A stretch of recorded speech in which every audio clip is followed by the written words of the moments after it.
Hi, everyone. This is 372 pages. We'll never get back.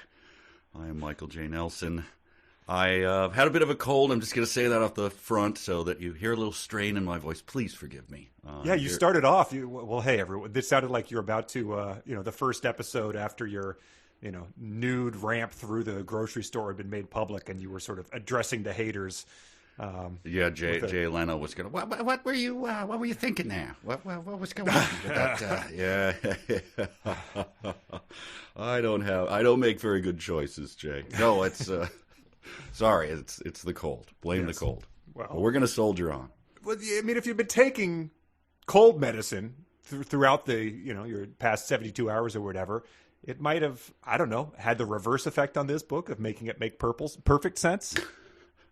I wish I had. I wish I had taken some sort of hallucinogen and reversed the flipped the script on this book. This is quite astonishing. Why don't you describe what we're up to here? Well, this is the podcast where we read bad books, and this is a book that was recommended to us by a listener named Mark months, if not years ago. He read this book and sort of recommended it, and I assumed he thought we'd never address it, but it is called Kaileb's Dream. You're going with Kaileb now. Kaileb, see, I got in your head.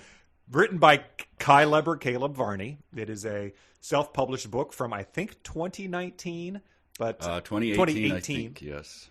But clearly a work he's been working on for a long time, putting his life's philosophy and everything. If there's a term for that, of something you scrawl in a cabin somewhere that you then unleash upon an unsuspecting populace, it's not coming to mind. However, this is his novel, and it is, man, of all the books we've covered on here, as densely packed with madness, I think, as anything we've ever covered.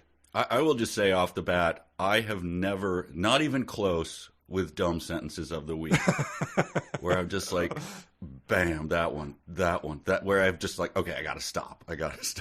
Let me see if I could find the exact quote that a listener wrote in, because he said the exact same thing. I think it was from Harrison. He said, "This is the most incoherent book in 372 history, which probably makes it the most incoherent book in history," which I'm not going to argue with. But how who's a filmmaker where, you can just look at a frame and it's just, densely packed with composition and illusions, like, Kubrick or, Wes Anderson, where you can just sort of analyze it, or do you ever read Jack Handy's novel?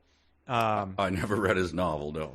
But, it's not the same art way, but it's densely packed with jokes, where like sure. He can just fill, a sentence with a couple jokes. And so everything just has a potential for a laugh. That's this book, but with madness. Right. Yeah. I think I think Woodhouse said that. I try to make something about every sentence be at least a joke or be enjoyable and lead to another. It's really dense. You have to go like, oh, wow, that's incredible. Yeah. This is insane. And so it really is something you should be reading along with it, to not miss out on anything, because we're not going to be able to cover everything here, but it works on so many levels, the punctuation, the grammar, but then the sudden surprises where he'll say something as if it's been there all along, and you have to go back and be like, wait, is this really the first mention of the evil volcano? It's like, oh, it is, and he just brought it up 15,000 words into here as if it's been something we've all been aware of the entire time. There is a lot of that, but I think it got off to a slightly slow start, because I didn't know, you don't know what it's going to be about. I mean, someone's dream could be, I went to the post office and saw my cousin who died, so that was weird. I'm not ruling that out. So this one starts with him just going to a party. Although he does need to find a mistress, I guess that's kind of weird. Yes, he's just about, it's the first day of high school, or like it's about to start tomorrow, I think. Yes. But he also knocks a letter from the council off of his desk and breaks a wax seal. Yeah. And that reminds him that he needs to find a mistress. Yeah, that was what I put as my first note. Is every time the wax shatters around, I remember, oh, that's right. I got to get a mistress. Bridget's like, what did you say out loud over there? Nothing. Nothing, dear. Cleaning up the wax. Just sweeping the wax. And he also has this thought to him. He breaks the wax and thinks, oh, like mistress, right? We've all been there. But he says, I didn't play sports or anything, so I knew that my weekend was free, even though it was Sunday. So that's just another glimpse into his worldview where sports are the only thing that can consume your weekend. So since he doesn't play them, he then realizes retroactively on Sunday that his weekend, which is halfway over, has been free. He then, this is the beginning, I think, of we're in for something with the punctuation. He says, I thought to myself as I picked up the bigger pieces of the wax now littering my floor. Period. Yes. He's just observing that he is able to observe his own thoughts, which I think he doesn't need to say that anymore. We know when you're conscious, you can access your own thoughts. So sure. I thought as I did this podcast, I don't need to tell everyone that. Right. They assume that I'm probably. It's a Descartes callback. He thinks that he exists. And He's so just reminding himself. Okay, that's fair enough. This is also, and these are three sentences that are all in a row. So then he starts to walk to the door, but then the phone rings, startling him. I darted to the phone, grabbing it up in a frenzy, and clicked the power button.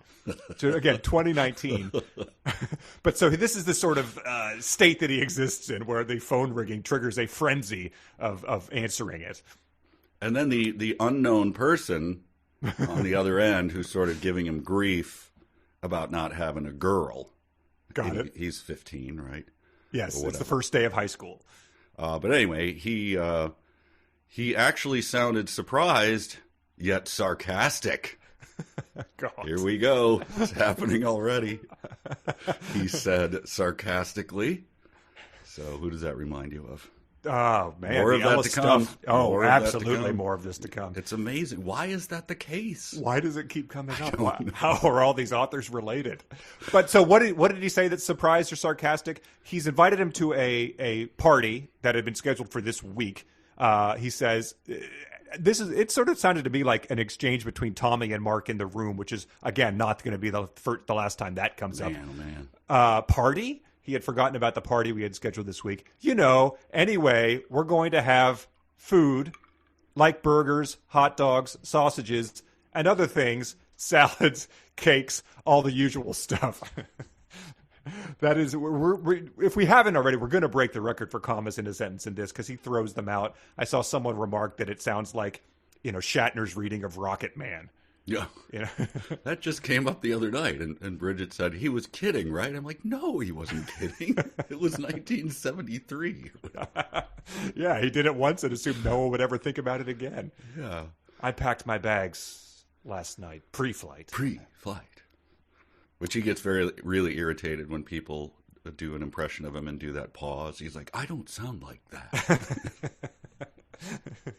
But then the actual surprised yet sarcastic is from his friend is, really?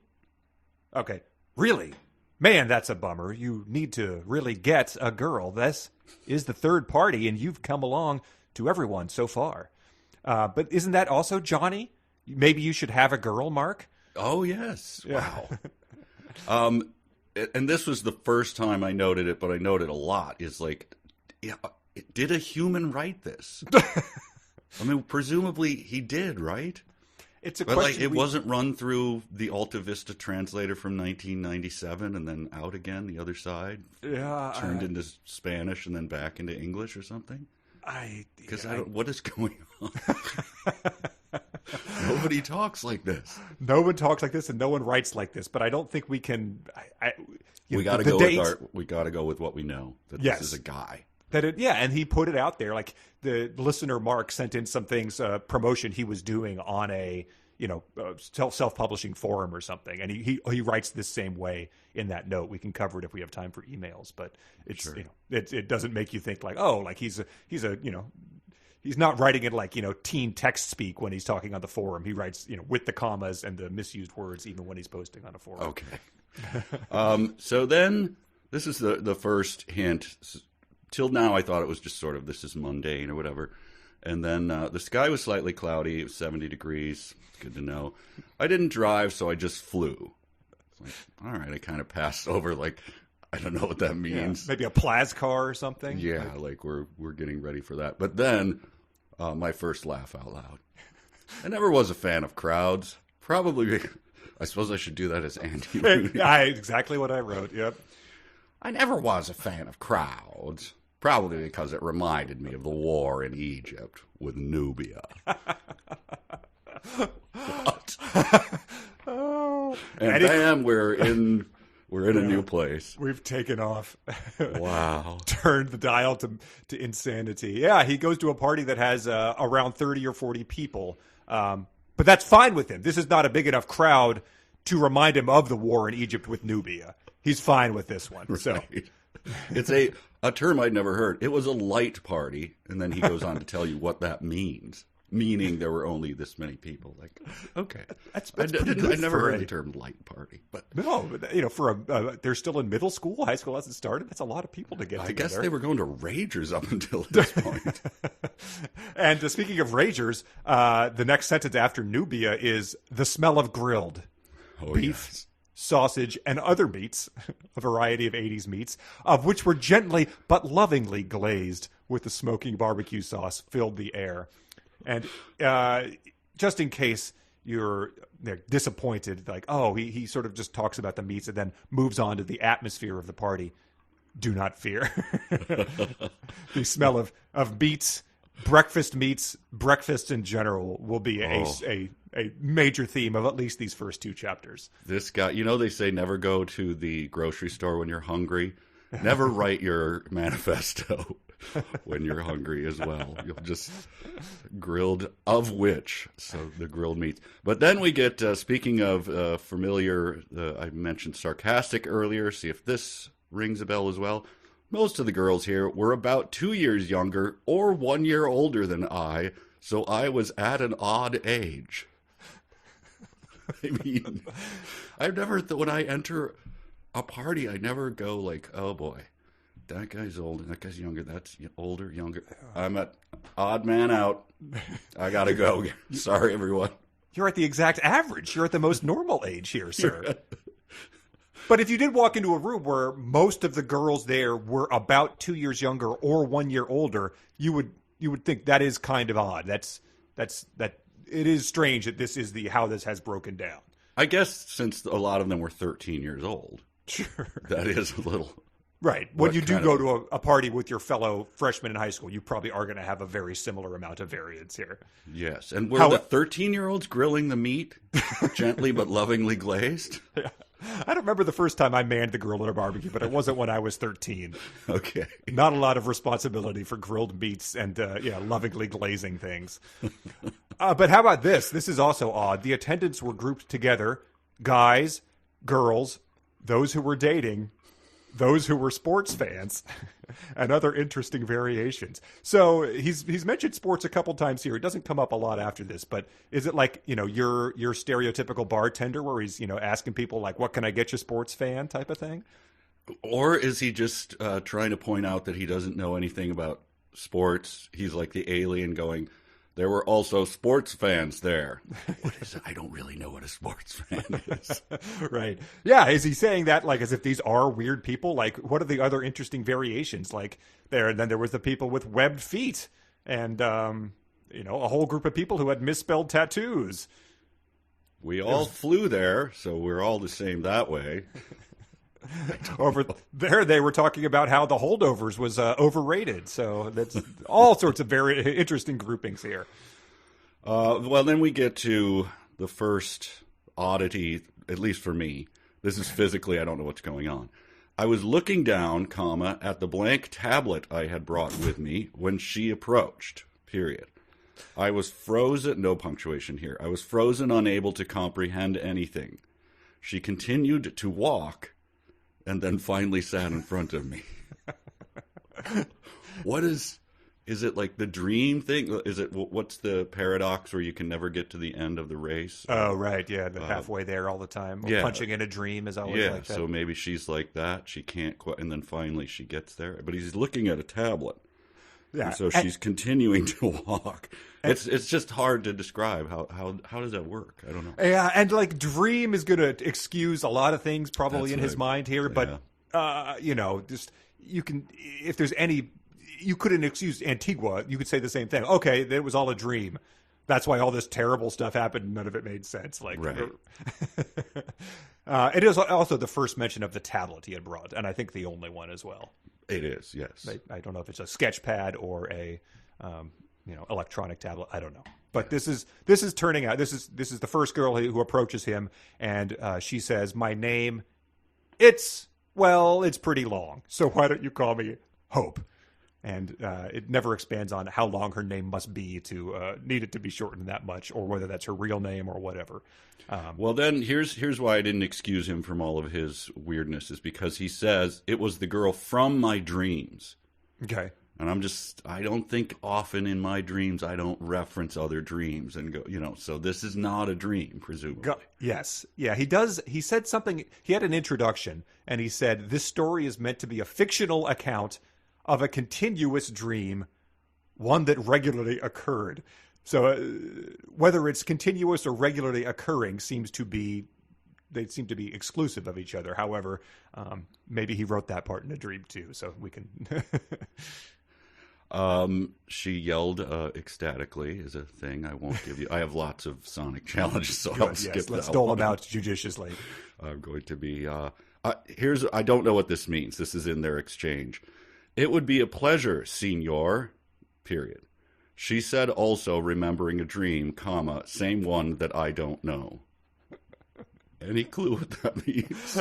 No, because he had asked her to dance, repeating just like in the dream, and then she said also remembering a dream, same one that I don't know. One that I don't know. And the senor is a little colorful detail that we will address as it comes up later. But it comes up later as a sort of meet cute thing, but it's not here. It's just like odd. What? Yeah, because he calls her Miss, and so he's sort of like doing the milady thing, and then she says senor, so I thought that was what that was coming up with. Not the case. Yes. Based on her food ordering later. We got our first, she was even more light and soft to the touch. Thus, it felt good to have something tangible in my grasp. We're going to keep an eye on the thuses. I did look up how many there are, in case you want to guess. The language does change quite a bit. Yes. This is all, I find this sort of, poor. I don't know what he's trying to do. It's badly done. But then he reaches for something different as we go along. And it gets odd. It gets very odd. So that's a plus. And speaking of odd, he says, what would you say to being with me? Being with you like your girlfriend? That is exactly what I'm saying. Wow, that was a bit abrupt. She considers it for a minute. And then suddenly her face tightened, and then her arm came up, her fist balled up, and she landed a right hook across my face. So he has asked her to be his girlfriend after a dance, and she's punched him in the face. But then she starts laughing. And he says, my God, what was that for exactly? Please clue me in, with no commas in any of that after my God. All right, I'm just pointing out, we have people saying things sarcastically, we have the specific ages of people mentioned, and we have sudden punching. What is going on here? Right, there is slapping later, too, I think. There's slapping, too, right? Yes. The Ellis's dream. He does mention he has two sisters. He lightens the mood by saying that they have terrible choices in men. Whether that means the men are also punching his sisters is not addressed on. But then he says, she just smiled, then examined the newly formed bruise on the left side of my face, smiling as she rubbed some kind of herbal medicine on it. And that was where I was wondering, what is the rest of the light party doing as all this is happening? Because if I was at a light party in middle school or high school and so a girl punched a guy right in the face, things would come to a screeching halt, I'm guessing. I'm trying to lightly barbecue this stuff over here. And I'm just turned 13. I don't appreciate seeing all this punching. It is interfering with my ability to lovingly glaze the meats. Sir. I'll read this and then I'll tell you what my inclination was, which I suppressed. She laughed for a long while at this statement and kept looking up at me. She did this for about 2 minutes, then was fine again. Did you not go to the dark web? I was so tempted. Bridget, could you come down here and record something for me? It'll take 2 minutes. Only 2 minutes. That's all you need to do for me. I think 2 minutes was how long that the boy and the genie in Kazam sat in the alley in silence. I think we've had another specific 2-minute interval as well. But you also, what she laughed at for about 2 minutes was him saying, according to my parents' showing of love, period, in which my mom broke my dad's nose twice with a 2x4. I guess that's how my family knows they found the right person, by whether or not they hurt them or not. 2-minute laugh triggered by that sentence. I mean, breaking his dad's nose. What a story. Yeah, exactly. Wow. Breaking his dad's nose twice with a 2x4 is pretty funny if it's like a Tom and Jerry cartoon. But yeah. Frying. We had the frying pan right in the Ellis's, the mouse, the cat in the frying pan or whatever. Yes. Yeah. And then she says, like, you can pick me up later. She gives him a number. She lived at 455, about 5 minutes from Chillicothe, Ohio, which is where he lives. Which someone I didn't look it up. Did you look it up? No, it's. I was just curious how the lag was going to be. I think someone did mention it might have come up in Ready Player One. I'm not sure because he was in Columbus. Yeah, I think it's close enough by to there to have yet another connection in our yarn board. Oh boy. So high school starts. They go to high school. And he has a low bar for judging at how successful it is. I wasn't beat up or shoved in tight spaces. No stupidness. I found high school far easier than I had anticipated, and I breezed through my classes. Well, until lunch, where I ran into Hope again. So he's going to 3 classes. They've done like, all right, put this brown paper cover on your textbook so you don't screw it up, the book cover, because you have to pay for it if you do. And he's like, this is pretty easy. But he doesn't know yet whether, I mean, it takes a while till you figure out who the weakest one is, and then you dissect a squid and you put it in his locker, right? And smear it all over his gym clothes. You don't do that, like, from the get-go. Yeah, really. Yeah, so you give it a second, kid. You'll get there. But he sees Hope, and I won't point out the punctuation, just assume it's trash. She had dressed according to my liking. Well, that's good as a 15-year-old. She had on a long skirt and a baby blue blouse, accented by white buckled sandals, of which had an inch-long heel. All right. Her hair she had put up into a ponytail, and I loathe this choice, of hairstyle. I quickly asked her to take her hair down. I can't stand it when women have either short hair or have it up. So... wow, first of all, but how do you look at someone and go, wow, they are dressed according to my what's going on with that hair? Like, how do you scan someone from the feet up? Like, buckles, sandals, good. Heels, long nice. Skirt, good. Blouse is nice. What is going on there? It's like when we in characters often in the movies we watch at, we'll sort of, they'll look at a room in real time and pan from one end of it to the other, and that's where they notice, someone tied up or whatever. And it's like, it takes a long time to look at a room. Yes. It takes a long time to size up whether Hope is dressed according to his liking. Yeah, I guess it's, speaking of another connection, a John Hughes movie. He did that a lot, where someone pulls up in a pickup truck, and you scan him from his filthy boots very slowly all the way up and spits chaw at the camera. He's popping his collar once he gets out. So.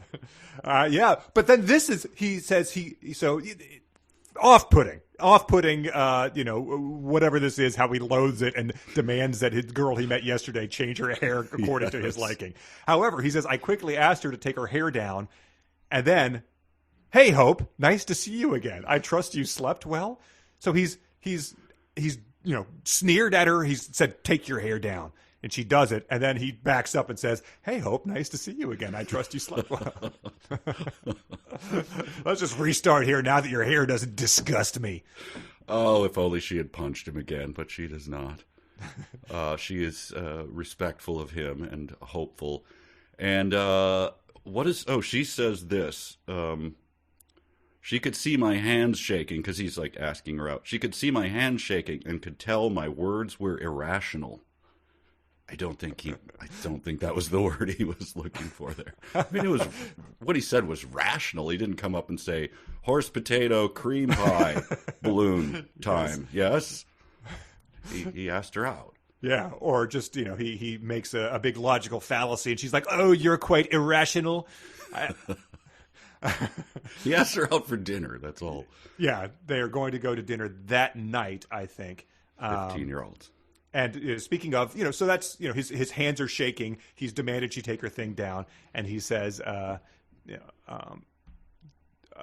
it's hard to tell who's talking at times, but he says, he does this a lot. Yeah, it's hard. She says, "There is an admirable quality I have now found in you, Kaileb. Exactly what that is, I wonder. The fact that you ask girls out and you don't have other guys ask for you." And he says, "Well, I figure if I want to date them, I should be the one to ask. Otherwise, they have the right to you. Agreed?" So just, it's guys are like, the whole like marching band is parading the red flags behind this lady at this point in time, being like, do not go on this date. But they have the right to you then. Agreed. And she says, agreed. It's like, not what? No, yeah. I don't have the right to me. I think she does a lot of agreeing with this guy from this point on. She accedes to things remarkably quickly as the demands grow more and more unreasonable. And this is where I've had my first laugh out loud moment. I don't know what it was for you, but we sat down at a table and talked more about general topics and of other droning topics. We then left for class. She had no classes with me at any point during the day except lunch. So the end of which came all too quickly was, unpleasant to both, her and I. The day continued slowly and dragged on to an annoying point. There was one good thing about my powers, however. I learned how to stop time, so I was able to see her whenever I wanted to. So that's when the flying from earlier sort of was like, oh my God, he has powers. Yes. Because the wax seal that he knocked off the thing and shattered, reminding him that it was, that he had schooled or whatever, that was a message from the council. From the council, yes. About his training. So mostly any normal person would be like, oh, he's Harry Potter. He's learning that he has these abilities, but he has to harness them. He's got powers already. Flight and time stopping. And as you would expect when you have the ability to stop time, I really had to try and not do this too often. Well, sure, like you mess with the space-time continuum. Like we've all seen the movies. One butterfly you kill, the whole world then is plunged into chaos. Yeah. Otherwise, the 8-hour school day would be 12 if I wasn't careful. So yeah, you've really got to make sure that science class doesn't drag on too long. Otherwise, you're really going to be like tapping the watch and trying to move things along. I just to go back a little bit, this is what stopped me short before I got to his powers, was they talked about general topics and of other droning topics. And I was like, oh, because he writes poorly, did they actually, like, yeah, I got 4K on mine, and it's, it can fly and hover at 2,000 feet. What's your drone like? Like, oh, no, they're drone people. He does seem like he could be a drone guy. That would be not surprising. I quickly learned that wasn't the case. He meant that general topics are droning topics. Which it's pretty impressive when you're 15 to already be sort of bored by like talking to a girl. Yeah. Like, so, yeah, boy, what are you gonna do? Am I right? Yeah. Yeah, I hear you, buddy. 10-day forecast has snow on day 9, but you really can't sing you a few bars of that tune. I'll tell you that. Droning on with a girl, or maybe they're doing some weird they've got a chant like tone being like, what do you have after lunch class? Jim, what do you have after gym class? Our geography teacher certainly sounds like he's a lame guy. Maybe we should stop doing this. It's kind of weird. We are sitting alone. So he does use his powers to occasionally stop time when she's playing basketball and someone's throwing a basketball at her head, and then she stops time to surprise her that the ball's about to hit her, and then he gets it in the way and moves it so it doesn't hit her. She says, "Kaileb, you have no idea how bad I am going to beat you in about 10 seconds. Ha ha, that's funny. I laughed as I watched her reaction, but this was short-lived. She ran up to me and drawled her hand back really far and slapped me so hard it echoed through the entire gym. Yes. Also, her handprint was now formed in red on my face. Yes. What is going on with the slapping in our books? Of teenagers, always teenagers. Teenagers being slapped. Okay, now I feel better. Don't do that again, she threatened as she pressed her nose against mine. Okay, I answered. We stood like this for a while, then went home. I would like everyone to ask his or her significant other into the room, go nose to nose, and see how long you can last. Yeah. Without someone going, what is this?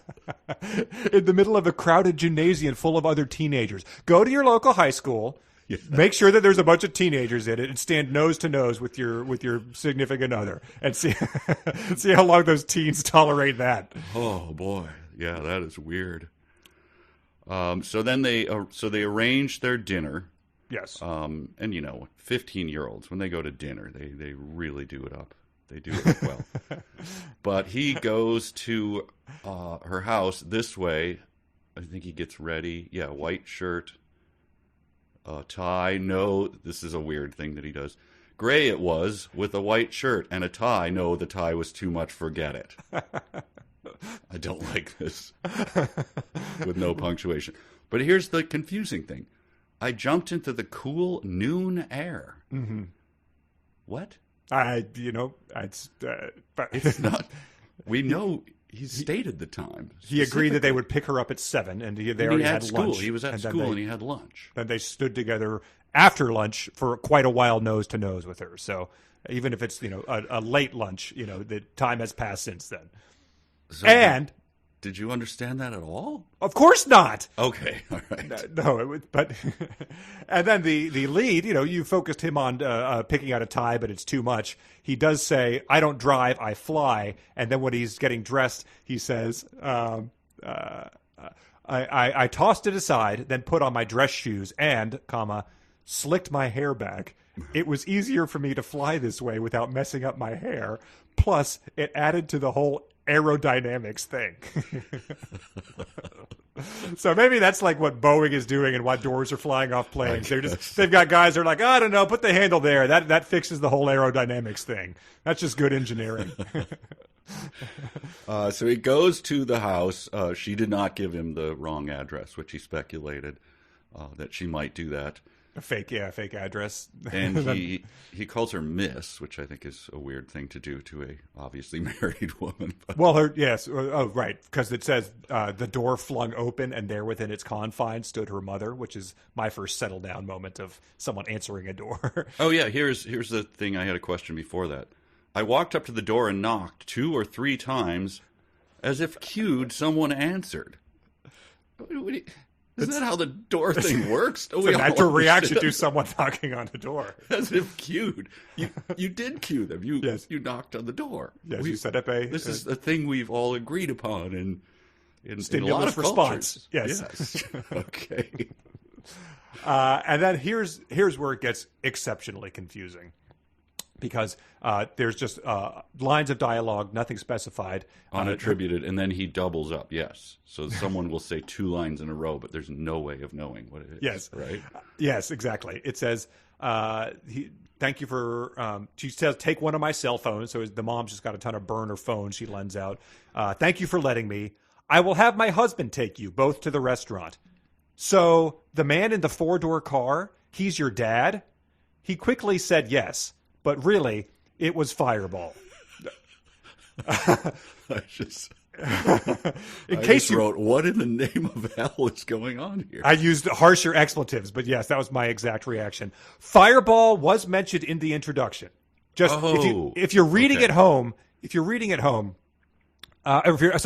reading at home, this is no more clear to us than it was to you who has not read any words. But it said Fireball, Red Feather, White Feather and Gray Torpedo are the 4 immortal members of the council who keep the leaders honest and help maintain the principles of the council intact. That is one mention of them in the introduction. They are not mentioned again since until now, when Fireball is sitting in a 4-door car in Hope's driveway, even though our hero flew there with his slicked back hair. Okay, yes. All right, I confess I didn't read the introduction because it started out really boring, and I was like, I don't need to know this. But that's information I guess I should have known. It doesn't impact that much more. No, it doesn't help. But here, I will just go through it again. This is what we have to unpack. She's saying, I will have my husband take you, both to the restaurant. And then he says, so the man in the 4-door car, he's your dad? And I was just like, wait, she just said husband. What are you talking about? And it took me forever to figure out he's doubling up her line. She's still talking. Saying that. Yes. But he doesn't mention a car. It does seem like sometimes when I'm highlighting something to put a note on, I'll hit the wrong button and accidentally delete something. And I'm like, there could be a whole passage deleted here. Because, one, for all we knew, there is no 4-door car because he flew. 2, yes. A husband talking. The quotes did end. There was no quote to begin, I will have my husband take you both to the restaurant. It does, however, end, and then the next line does start with a new quote, but it is all her talking. Yes. And hello, miss. Again, hello, miss, Kaileb's dad. I am pleased to meet you. Wise. It just gets... sorry, I've got to pick those nits. It just bugs incredible. me. The other thing we should mention is that if you are reading this on Kindle, which is the only way to read it, I believe this entire chapter was written in bold. Yes, it is. I did change that in my document because it was too hard to read it, but it's an interesting stylistic choice in a book full of them. Yes. They go to, what's the restaurant they go to? Fireball drives them, and then he takes off. Let me just read Fireball driving, because this is just a paragraph of utter madness. The car we rode in was a rental. Fireball had rented it just for the evening. It was one just like my parents with a different paint job. Instead of it being tan, it was dark green. It still had that new car smell, and everything was clean. We both sat in back so as to not bother Fireball while he drove, and just to be together. Fireball usually drove about 10 miles above the speed limit. So we were going 70 miles an hour in a 60-mile zone. We never had to worry about cops because we had people inside. That was told in the founding document. So we could do whatever we needed to. Also, any expenses were covered by the council. The place we went to was just a little buffet-style place. We decided to get the salad bar because paying as much or more the cost for a single meal was pointless and wasteful.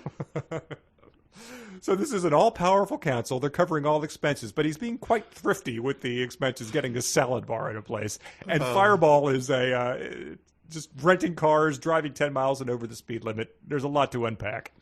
I think when we looked it up, this guy was, he's a married fella. I believe he has children. Yeah. Brings his wife to a little buffet-style salad bar, and she's like, I think I'm going to get the fish. Like, honey... Oh, right. We split the salad bar. Yes.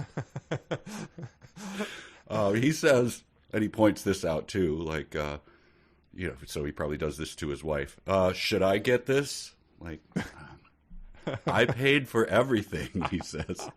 And this small, woman of a waitress showed us to our table.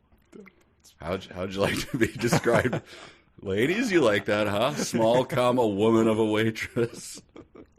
It's running the odds of a third hand to face injury occurring to him by this point in time. And he has some sweet tea. And there's something I just realized rereading the opening that when the guy invited him to the party, he said there won't be any alcohol here because I know you don't like that or something. Oh, yeah. That's mentioned a few times. His weird. He doesn't drink or something, I guess. He does mention since we're 15 or something like that, but it is it's a clearly weird thing is that keeps something coming up. Yeah, very looking down upon. But and then we get the food thing, and this is random capitalization happens here, so just assume random capitalization. We quickly stood up and went to get our food. The choice for me was meat, chicken, tuna steak, so it's distinct from the meat. As is the chicken. And some rolls along with a salad. So this is at the salad bar. At the salad bar. So it's a generous definition, though. I mean, she got, some, chicken, two, but also an enchilada, and rice, along with some chips and salsa. I guess the Mexican had taken over. I don't know what that means. Do you have? Well, I mean, you later learn what it means. She's as she addressed him as Senor earlier. He's just parceling out little subtle details about her ethnicity, I believe, is what happens here. I was hoping that wasn't what he meant by that. But okay. Yeah. Mexican 14-year-old girls are just unable to resist themselves. They need to pile up the chips and salsa available at any given salad bar.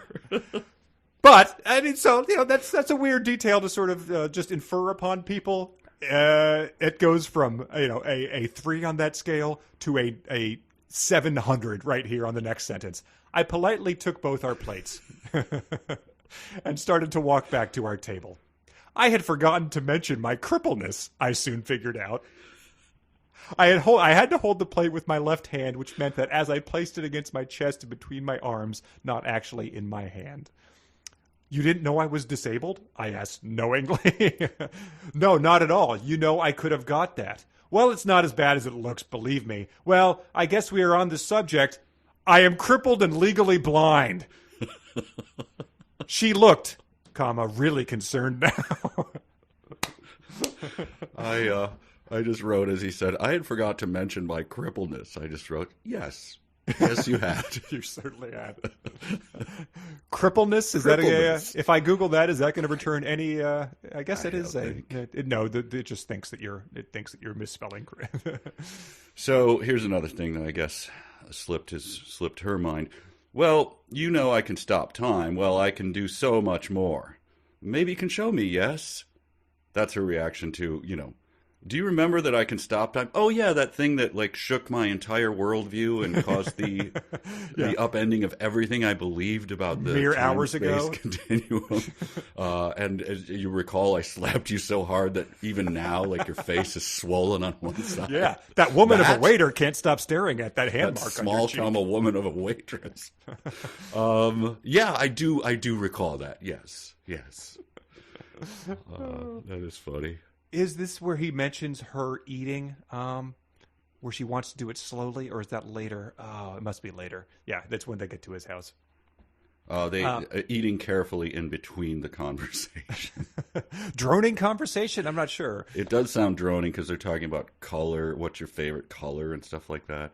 This is after he told her he can stop time. Oh, sure. So now they're talking about what? Yeah. Okay, cool. Hey, what's your favorite color? What do you think, is going through her mind when she says he can stop time? What is so much more than that?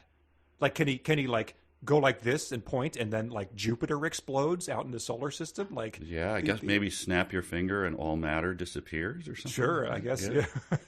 Stopping time is pretty far up there. But, it is pretty high. Well, then he does have powers, but he neglects to really use them to protect her because they pay for the food.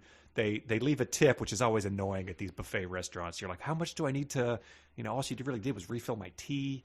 But you don't want to stiff the woman of a waitress. So exactly. Do you do, it feels cheap to do 5%, 10%. So you do the 20, then you feel but then you feel annoyed about it. I got it all myself.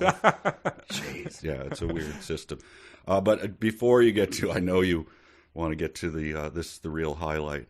But this was a minor thing. The air was cool, and I could see that Hope was getting, chilly, so I gave her my jacket, one of those big flannel ones. It was blue and in good condition, no holes or rips. So he's got it listed on eBay. Good condition. No snags, holes, rips, or stains. But he's going to non-smoking household. Hope be careful with it because it's bid up to $23 right now, $8.95 shipping. So, right. So what do you deem bad condition? You got it off a hobo under a bridge where this flannel jacket has holes and rips in it? Oh, anyway, then I don't know what's happening here. Can you explain this? He puts his flannel jacket on her, sort of like a meet cute, romantic comedy thing. She's like huddled in it. Mm-hmm. And Fireball is late. Fireball has left. He's like, I don't know, gone to the strip club or something, or the bowling alley. He's like, yeah, I'm running late. As an immortal being, I guess we can run late. But it says, I gotta get the rental car back. And, yeah, shit, really, guys, could you play out my frame for me, man? Yeah, the Grandmaster really wants it back. He's gone a date. I don't know. The council called, and I had my phone on mute. Shit. Oh man, White Eagle. He's such a hard ass. Damn. She smiled and starting to walk my way when ellipses of 7 periods. Her eyes widened and she started to scream. I instinctively reacted. I jumped and barely got to her in time to place myself between her and the 2-ton pickup, that of which was tossed like a toy directly at her. She fainted before we hit the ground. I knew I had to get out of harm's way and to a hospital. I heard the snapping of ribs below me and knew she had been barely injured due to the force of the impact. Badly injured due to the force of the impact. I forgot my sensibility and launched into the air at about 6,000 miles per hour. I had flown so fast I made it to the nearest hospital, which was Adana, not far from where we were, in about 12 seconds. So presumably with her, he flew at 6,000 miles per hour. People used to think going on a train would like rip the flesh off. They just didn't know. But I honestly think, I don't know, going 6,000 miles per hour into the atmosphere. Yeah. Would that be good for you? Would it set you on fire? Like, is that, are you going to... I feel like there would be a lot of friction. There'd be, maybe the oxygen wouldn't be able to enter your lungs. I don't know. Maybe we could have a physicist weigh in on this. Oh, so breaking the sound barrier is 786 miles an hour. So there's booms and... anyway, yeah. All right. Yeah, we've all seen, the plane starts to fall apart once you've gone too far. Yeah, so she's, he's brought her there as a bag of blood. And says like, oh, wow, those cracked ribs really, that was nothing compared to how she held up to a Mach 9. So they get to the hospital, and this is where I'm like, why is he lying? I called her mother and told her the news. Okay, the news is someone threw a pickup. She was hit by a pickup truck. Uh-huh. I said she had been attacked by a man who wanted to steal her purse and that I fought him off her.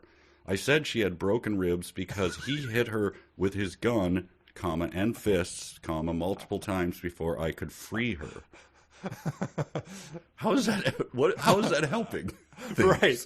Yeah. I don't understand what is this attempting to do? It's much. So essentially what happened to her was the Twilight parking lot where the guy's driving his car real fast through the parking lot and Edward comes up and stops it, which, a car almost hit a woman. That's, oh, what a horrible accident. This is, oh my, our town is this unsafe? Like, I can't, you've had your 15-year-old take the car out for the first time. I'm sure you were worried after he was gone. This is the worst case scenario. Like, this is society, society has it out for my kid. I'll never let her out of my sight again. Where were you? Where did you take her? What is going on? What hospital are you at? Hit her with his gun? Like,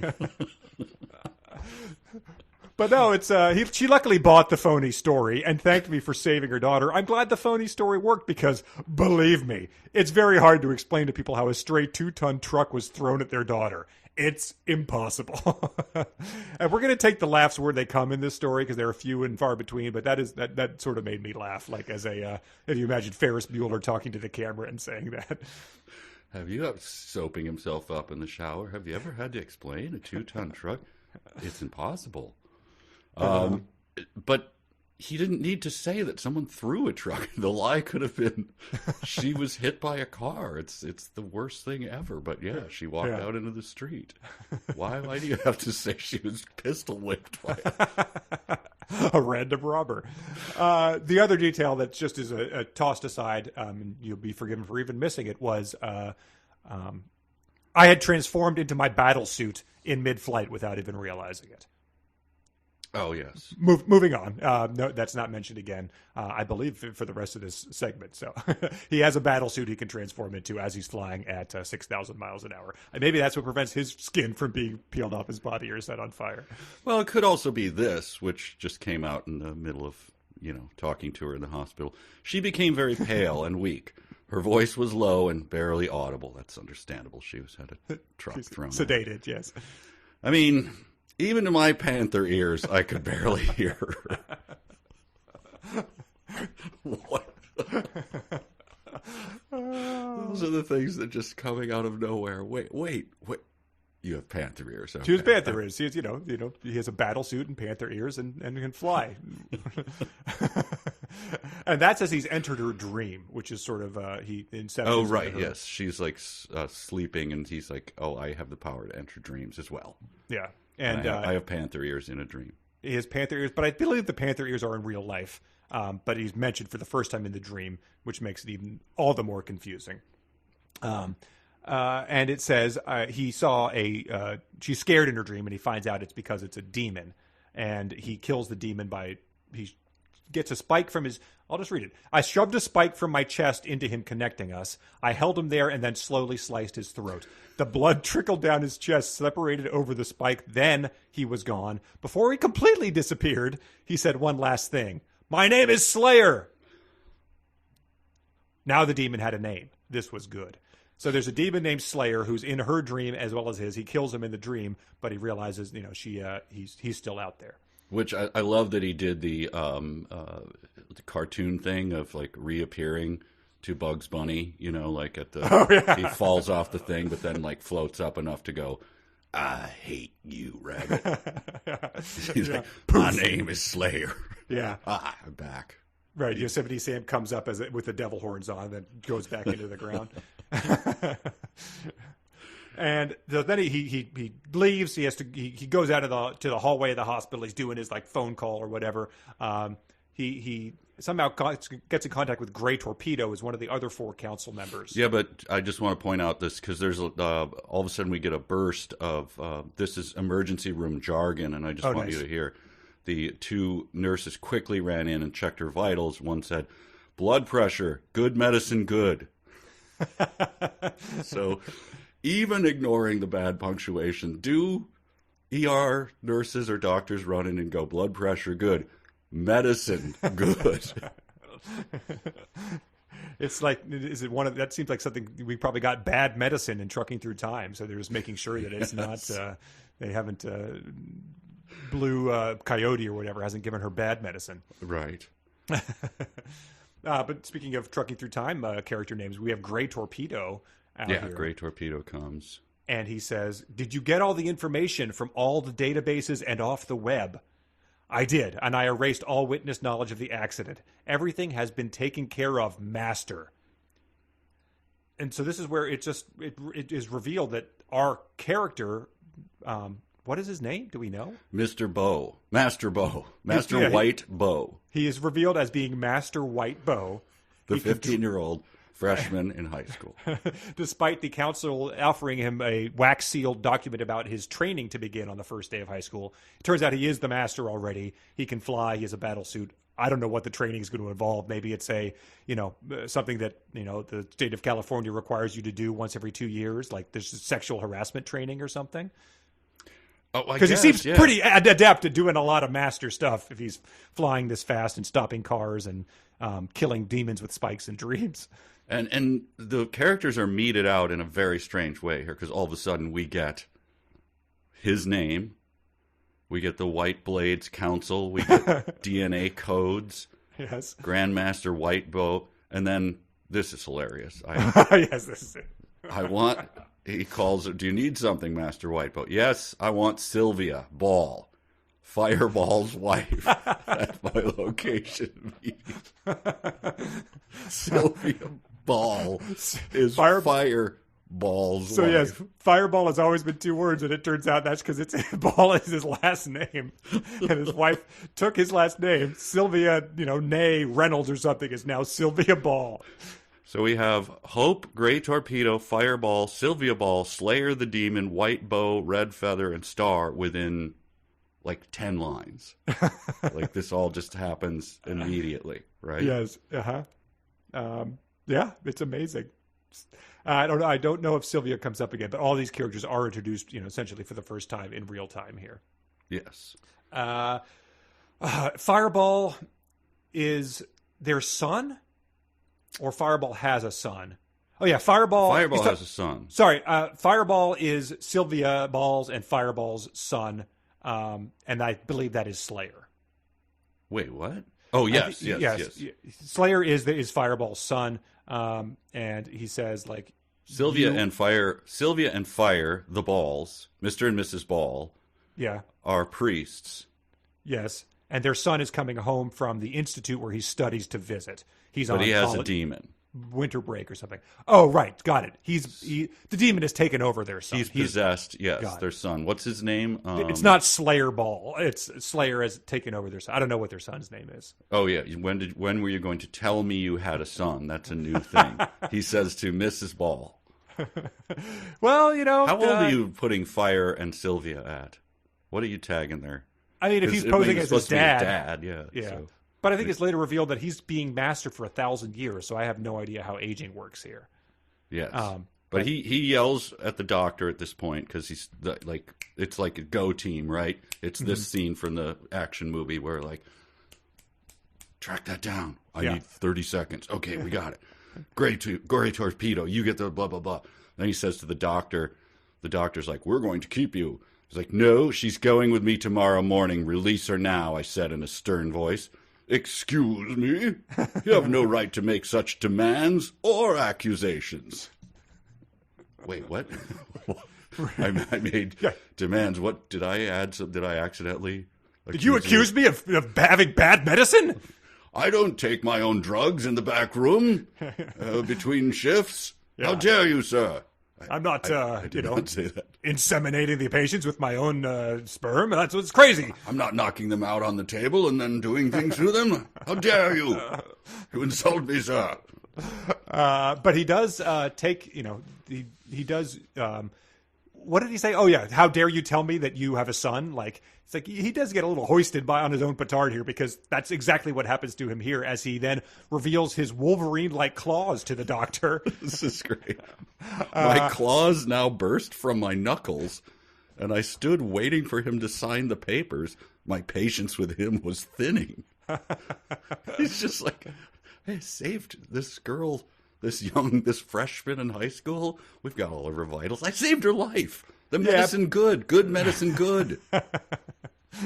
But he does. He stands there with his claws out, watching the guy sign papers with his jaw hanging open. And then the doctor addresses him as, she is all yours, Master Whitebow. And then he goes, good. I don't know if he retracts his claws at this point in time, but he gives him a pill. And the doctor says, it's a pill. What for? And he says, no questions. Give it to your wife when you got home. And it says he without question, made his way out to his small truck and drove home. I don't know if he has a window where he could watch the doctor walk out to his small truck and driving home or what. And then which brings me to my first Sonic challenge for you. Oh, wow. Nice. She's like, what's the pill? What's that all about? Yeah. And he says, it cures any form of cancer or infections, I said smugly. That is your challenge. Oh, God. All right. Will you set me up with it? Where I don't have the... What does the pill do exactly? Okay. What does the pill do exactly? It cures any form of cancer or infections. Yeah, but you don't have one. They're pretty expensive. Could you retract your claws while you say that? It's right, sorry about that. It's really weird. I just sort of threatening. I would start making these accusations against doctors, and I just sort of the inner Wolverine takes over. Oh my God! I put my battle suit on. I didn't even realize. That's embarrassing too. I was addressing the doctor in my battle suit. my panther ears are laid back. I look aggressive, and I don't mean to. I'm sorry. And she says, "What's wrong with his wife? She has a brain tumor and stage 3 lung cancer." I held back the sadness apparent in my voice. Did you hold it back, or was it apparent in your voice? It's hard to. Also, seconds ago were very smug. You are Quicksilver, and your emotions are just amazing. So the doctor is going to drive home and give his wife a pill that a 15-year-old boy with claws out in a hospital gave and said to go home and do this. I guess that's our answer to what's more impressive than stopping time is just, having this medicine that you're holding back from humanity that he had in his pocket, I guess. He went to school with it. He had it in his pocket at the salad bar. Wow, and just to think, like a scant 4 pages ago, he was like sitting at a pretty lame freshman party with 13-year-olds around grilled meat. Now he's like panther ears and battle suits and flying 6,000 miles an hour. It's quite a change, right? And then he did have he was willing to go to the party. I guess his weekend was free. He doesn't play sports, but. And then he takes them off. They fly 6 minutes from the council to a 3,000-acre tract of land, thus of which was mostly forest. That's the first appearance of thus of which. Thus of which, yes, our dear listener told us about, and that was one of the reasons we decided to do the book. Do you want to guess the amount of thuses? I put your over-under. Oh, well, I see one like in the same paragraph. Yeah. I'm going to say 73. 91. Wow. Okay. Which is, it's going to be the most of any book we've read, so it's pretty good. And he goes to his house, which he's had the council build for me, which is a stone pyramid I had some Egyptians build for me. And that's like, during the Nubian War, I'm assuming. Right, they took a break. That's why it rings so, it's why it's such a hits so close to home for him. Is right. On the break, that's all those guys would talk about. And my first thought was like, hey, Egyptians building pyramids, are you gonna pay these people? But he does emphasize, upon completion, I sent them back with gold and fine clothes, so they were compensated. The description of it is sort of baffling. I gloss over when things get this, like I don't know, you live in a pyramid, I guess, in the middle of nowhere. I thought you lived in a suburban house in whatever Chola. Yeah, with your two sisters, and yeah. The floors of the interior were in a checker pattern, marble, gold, etc. The walls were marble as well and had gold crown moldings at the top. The house had the grand lobby as you walked in.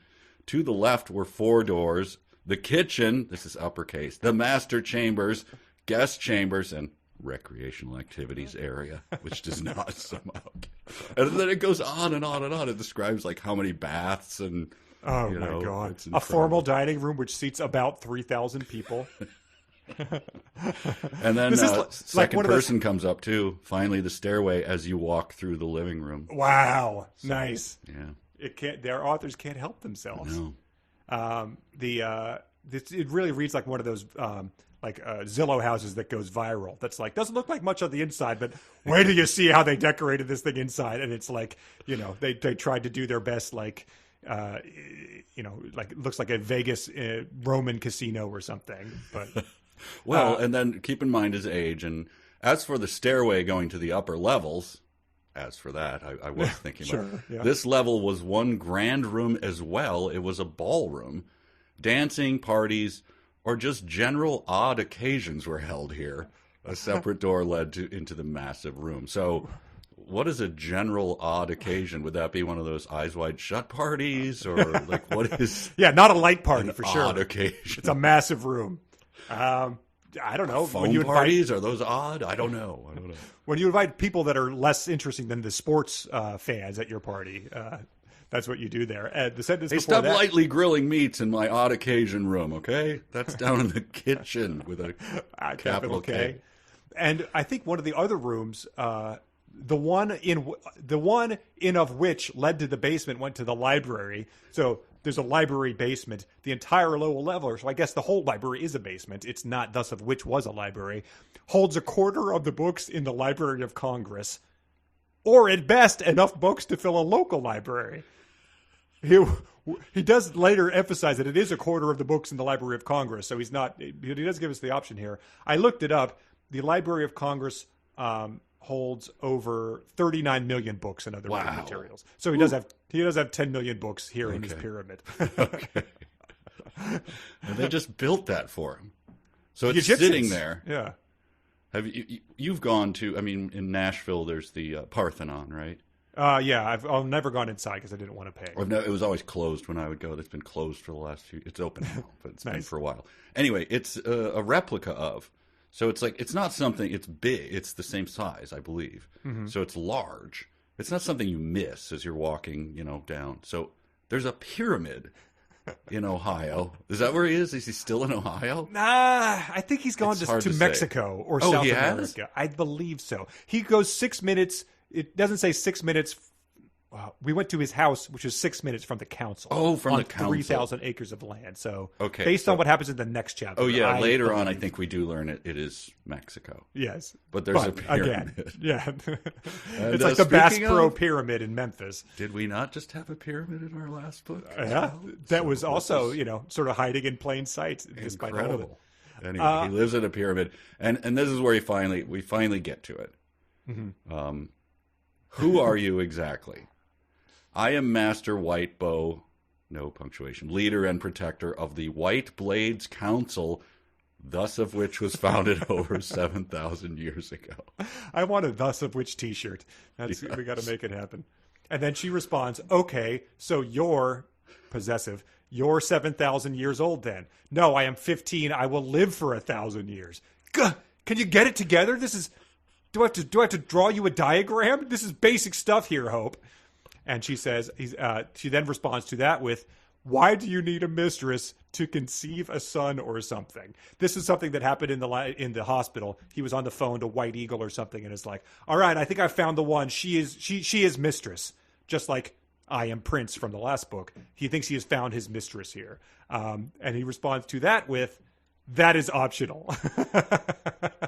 The reason I need a mistress is because I can't heal myself. I need her blood to heal my wounds. I cannot receive blood transfusions from any human or demon, only the one which possesses the necklace of eternal light, in quotes, necklace of eternal light.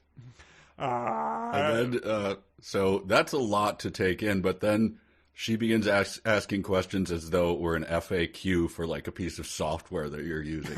So you're not human? I am human, but only half, thus being master of the council, blah, blah, blah. Why do you choose human? Immortal will live forever. Yes, we've addressed this. Okay. This was addressed in a previous software update. It still might not work on Roku TV, but... Explain. The claws. What's up with the claws? That would be my first question. And your panther ears. What do your panther ears hear? Who threw a truck at me might come up. I don't know. Yes, but no, instead she's like, why'd you choose that? What's the deal with that? Why is my mom texting me what kind of gun did he hit you with? That's a weird question. It's because no one hit me with a gun. Why does she think someone hit me with a gun? But however, you'd think, she's asking questions. Do you need me, 14 or 15, to conceive your son? Massive, get me the hell out of here energy. But she says, she looked up at me and spoke softly. Love drowned her voice. I accept. I shall be Mistress White Eagle. I am most pleased. I was pleased, and my smile was showing it as well. Might as well continue on. I think, however, that it's time to eat. We haven't eaten all day, and you are probably wanting some real food, not that hospital stuff. Yes? Precisely. I want chicken, salad, and some kind of Mexican food. No punctuation coming up here. Fine, what about drinks? What kind do you want? Well, seeing how we aren't adults, I guess alcohol is out. So soda? Would you often say that when you were a kid? Like, yeah, seeing as I'm not an adult. Yeah. Like, just reminding yourself that you're I'm 6 now, so yeah, opening the fridge, being like, what, Sunny D, purple stuff. I guess we can't have alcohol. Whoa! No, I want sparkling cider, sound good, senor. Yes, that's fine. I keep around 6 bottles of that for holidays. I will cook dinner. You can go take a shower or just watch television. So why is she saying that to him? She keeps... That's true. She did say, I want sparkling lighter, sound good, senor. She's Mexican. She wants Mexican food, so that's why she keeps saying. And then, responds to the next quote, I keep around 6 bottles of that for, so he messed up who was talking yet again. Okay, so... But 6 bottles? Doesn't he have a massive ballroom for 3,000 people and rooms that hold other types of parties? Plus 6 bottles? He knows that he has 6 bottles? I remember once when I went to college when I was 16 years old. I went early, and I and some guy was teasing me about my jeans. Like, God, your jeans are really stiff or something, like they're so dark. And I go, I've washed them 3 times already. And he goes, oh my God. How the hell do you know how many times you've washed your jeans? Where's the transfer office? I need to leave. I'm gone. Sorry. Goodbye, everyone. Yeah. But that's like, I have like 6 bottles of, God, shut up. I pictured he'd have like, the Nazis. He'd have all the wine of Europe in his basement or whatever. But yeah, I have my sparkling cider cave. Keep around 6 bottles. Yeah, I keep How do you know you have 6 bottles? They don't make this flavor of Mountain Dew Code Red anymore. It was only available at Taco Bell, but they did sell it at one Taco Bell in Utah, and I was able to stock up on it, and I keep a cave full of it. You can't get it anywhere else. It's also listed on eBay. I'm the guy selling it. Along with my shirt. And I would also like to remind you of the line of Tommy Wiseau, "Let's go get something to eat. Ha, come on, let's go." Yes. Which is something that's going to be said many times in this. Wow. Okay, so he flies her to Mexico after telling his mom that she was pistol whipped in a restaurant resulting in many broken ribs. Oh my God, did she at least get to eat some salad first? And so she's pistol whipped and brought to a hospital, and then she bought the lie, so she like, well, that's fine, you can take care of it. 15-year-old. I don't care. Go ahead. And so she doesn't return. She's in Mexico now. I think Thede said it was going to be a couple days in the hospital, and like any parent whose daughter has been pistol whipped, they say, "Cool, we'll see her when she gets home." Okay, all right. I just wanted to make sure we were covering all of our bases here. Yeah, it's like one of those weekends where you go, it's like, I'm not going to be really. I'm going to try to live in the moment, so I'm not going to be like checking in this weekend. I'm just going to be having fun with the boys, type of thing. Like that's what her mom says when she's been brutally beaten and confined to a hospital bed. He does prepare her for some food, and this is I had to post this line to entice people to read this book on social media. "The food was coming along well. All one sentence. I had put the chicken into the oven and prepared the lettuce for cutting. My knife wasn't sharp enough, so I used my claws. They were always clean due to being laced with plasma." I will point out, obviously there's a lot to unpack here, but this is the last time that he uses do spelled D-U-E. For the rest of the time, he spells it D-O. Okay. Something to do. Yes. I mean, the question everyone had is plasma is something that it's a part of your blood that you can go and sell next to a check cashing place, right? Well, is it also a term for the sort of the balls of electricity, right, that are free floating, that don't run along any kind of wires? Isn't that called plasma as well? So that helps his claws be sharp enough to I don't know which one he's lettuce? talking about. I don't know. Also, why don't you keep your knife sharp? Dude, you live in a pyramid. I thought pyramids were supposed to keep blades This sharp. is very much not in character with a pyramid guy, milady guy. He keeps his blades, his ornamental swords, like that is the knife, that is the sword from Ronin, that is the replica of the Seventh Samurai sword. Like those swords are going to be sharp. Come on. Yes, I have a complete set of these were made in Japan. These are 17-layer Damascus steel. The outer layer is soft iron, and the inner core is VG10 super steel. So be careful with them, is what I'm saying. This was an exact replica of the Amok Time weapon wielded by Shatner's stunt double. Okay, so dull knives, so plasma-laced knuckle blades come out to cut the lettuce. That's an easier way to solve that problem than getting a honing blade. Which, for this Spitfire Mexican, she must love that lettuce he's chopping up. Yes, it really does embrace the and also she wants Mexican food, and we'll get to what he keeps serving her, but it's not like a delicacy that you would only get in it's not food that you eat in Mexico. It is American Mexican food that she keeps eating. Yes. And then here we get him. In case you were just wondering what this guy's whole deal is, I think this one sums it up well after he told her to take her hair down because it wasn't to his liking. She began to eat the salad and took a sip of the juice I had placed beside her plate. She ate carefully, watching not to spill or rush too quickly. Semicolon. My guess is so she wouldn't look like a pig in my presence. just wrote spit take by that. Because then the next line is, I didn't know you had a cat, she stated. This is something, I think we got to read the whole thing. Okay. Because it is an insane, yeah. I didn't know you had a cat, she stated. I don't, or at least that is what I thought. It's cute. You should keep it. She picked it up, examined it, and spoke again. It's a girl. Got any milk? Yeah, but I don't think she will need any milk, I said, as one thought passed my mind. Kundai, human form now, I commanded. She quickly responded and stood gazing at Hope. She purred a little before she spoke again. Told you I knew, she mused. I don't know who's talking at this point in time. I don't know who Kundai is. No. I don't know if she has panther ears. Well, what are you doing here? I said, anger in my voice. I used to belong to Hope. When she was little, I ran off. Really? We looked for days for you, but found nothing. Well, here I am. I think you should stick with this male. He's cute. My kind of man, if you ask me. Her eyes darted to Hope's and then to mine. Don't patronize me, Hope replied. Talk about a cat fight, I mumbled under my breath. Both girls quickly glanced up at me, disgusted and angry.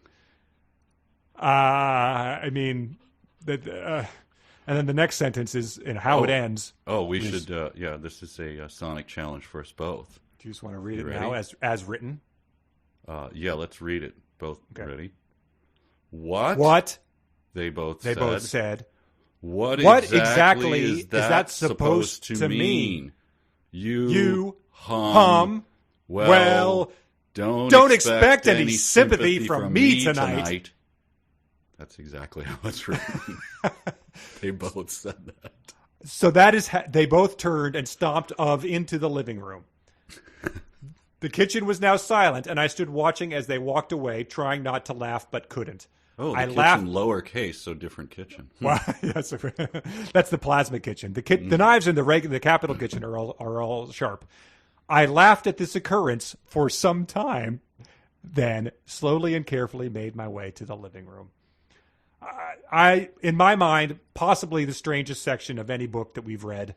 That was one of the longest sections we probably ever read in real time too. But you get told Lynchian gets thrown around a lot. I just watched all of Twin Peaks from front to back. Yeah, I think that's a sequence that could be in there where it's something from the Red Room with the arm, the dwarf who dances like that is just talking. If some of that was in backwards talk like that, that would work well. None of that makes any sense. It has that sort of dream logic where there's suddenly a cat there. She picks the cat up. She examines it to make sure it's female. So I assume that's looking, taking a big long look at there.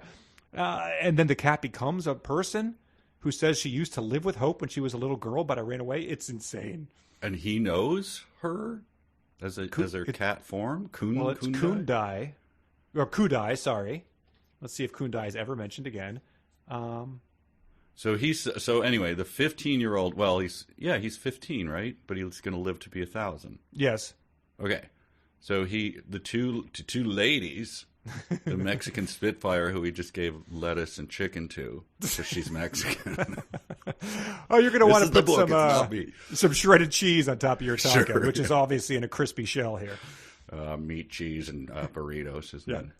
I also like it when places that are just say taco meat on the taco. Like, okay, so he gave her some taco meat, but he walks carefully and slowly walks into the living room where they're just livid over making his joke about a cat fight, and he says, "Ladies, sorry about that. Really," I said, still chuckling. So he's like coming into the room, swirling a martini. He's 15 years old. Ladies, I'm sorry, but you broads are really cracking me up. I'm sorry about this. Why don't we slip into our swimsuits and join us in the hot tub? We'll sort all this out. You two, take a nap. But I also like that they're sitting there watching TV. So I'm just imagining that they're putting on, a Yes Dear rerun or something. Some Housewives or something. These broads are even crazier than you two. But that's him and Kudai are watching TV, and they talk a little bit, and then Kudai is never mentioned again. So, that's it. That's it. Yep, I just searched for it right now. Wow. Yeah, he sits and talks to her while Hope has a shower, and then I don't know. She disappears. Maybe she turns back into a cat. Okay, so I'm trying to figure out what's happening here physically. During I and Kudai's conversation, I hadn't noticed Hope, had passed me.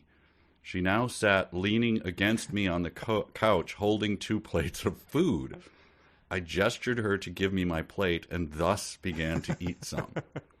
What is he's talking to someone and doesn't notice that she's leaning against him with 2 plates of food? He has panther ears. How is he not noticing this? I guess their dinner got interrupted when she noticed his cat. But she was eating. She was eating not too carefully, so she was eating like a pig. Not too carefully. Yes. But I guess she came back with the the food is now cold. And she's wearing towels, right? She had taken a shower because he and Kudai were annoying him. So she's still in those towels. Yes. So she's holding 2 plates of food, has towels on, is leaning against him, and he's like doesn't notice it? Well, he notices that her hair was cool and smelled like apples, green, I think. It was still wet and the moisture fell upon my skin. You know I hate water, right? I stated abruptly.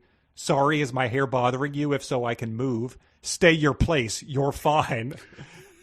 Both yours or Y-O-U-R. I was just stating a future reference. Fine, the food is good. I am just glad you can actually cook, is how that the most bizarre thing ever said between 2 humans is ended with that. Well, I'm just glad you can cook. What? Yeah. Now let's sit and watch, Norman Hart's Appangiani in silence here on CBS, with a new episode of The Neighborhood coming up right after it. So is stay your place, you're fine? I mean, obviously the second one is supposed to be you are fine. Is it supposed to be stay in your place? Or is stay your place a old-timey phrase or something? Stay your place. Yeah, it's in this one I'd put it 50-50 if it's Milady talk or if it's just something that he butchered. Yeah. I mean, he's got dull knives, so he wouldn't know, like, old-timey phrases, like, stay your place. True. So he just left out an in and forgot to make it you are, a contraction. Okay.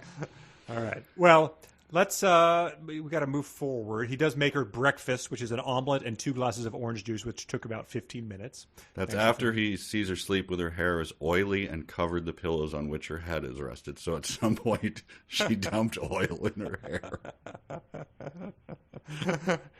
Maybe the oil was what smelled like apples green, he thinks. It could be. Okay. His use of "ya" made me laugh because it's like all of a sudden they're just like "ya." They're just Fargo characters, right? It's written like Jah, like the Rastafari deity. And then he says she's going to have her first day of training, and it begins with a sequence where he doesn't really fill you in, but he says like, "What do you think you want to wear?" And she says, "Jeans and I don't know, that green blouse I just brought." And he says, "Say that in your mind, but keep your eyes closed." I waited to see her reaction to the upcoming surprise. I quickly took her hand and led her into the bathroom and stood her in front of the mirror. Open your eyes now. Wow, that's awesome, she shouted. Presumably, she's wearing what she was thinking, but he never gives any indication that that's the case. And then she goes downstairs. She picked up a fork and started to speak. Omelets. Nice, she admitted as she stabbed the corner of the omelet. And then his response, equally strange. I guess you like the food? She admitted to liking an omelet. Well, when she sat down on the bar at the one of the armed bar stools, she glared at the plate of food. So he was probably a little uncertain. So what she did admitted, that was a good realization to him. Again, just picturing like what would 15-year-olds be doing in a pyramid? Like.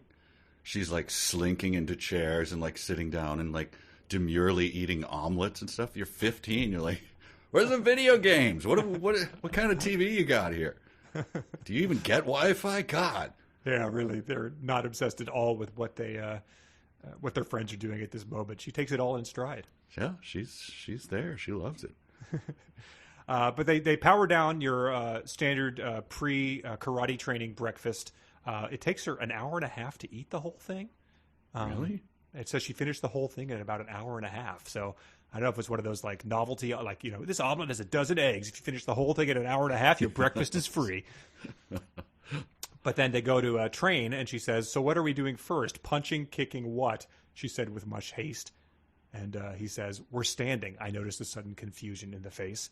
And then the arena that they're in, it says, was tall. It has arches. The floor was dirt. There was no ceiling. There was only one entry door. The fans sat in the stands 4 feet above the arena floor. Mm-hmm. So there's fans there with like giant foam We're Number One fingers, and they're vendors selling peanuts and stuff.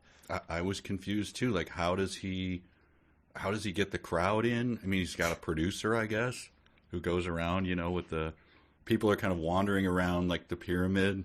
I assume there are like different entrances where there's like a gift store and stuff, and then he's like, "Hey, do you want to see a show today?" Like, people munching sandwiches. Is that a like separate ticket? Like, does that cost extra? No, it's free. We just need you to come in. We're going to do like 3 shows in a row. We'd love if you stay for all of them, but if you have to slip out, whatever. It's like the dolphin show at the aquarium. They charge you extra. I just want to make sure we're not paying extra, because the tickets to explore this pyramid was also pretty expensive. It opens with a really funny comedian. I think you're going to like him. He works a lot of clubs in the area. He's open for Paula Poundstone, and so come on in, and it's free. It's air conditioned.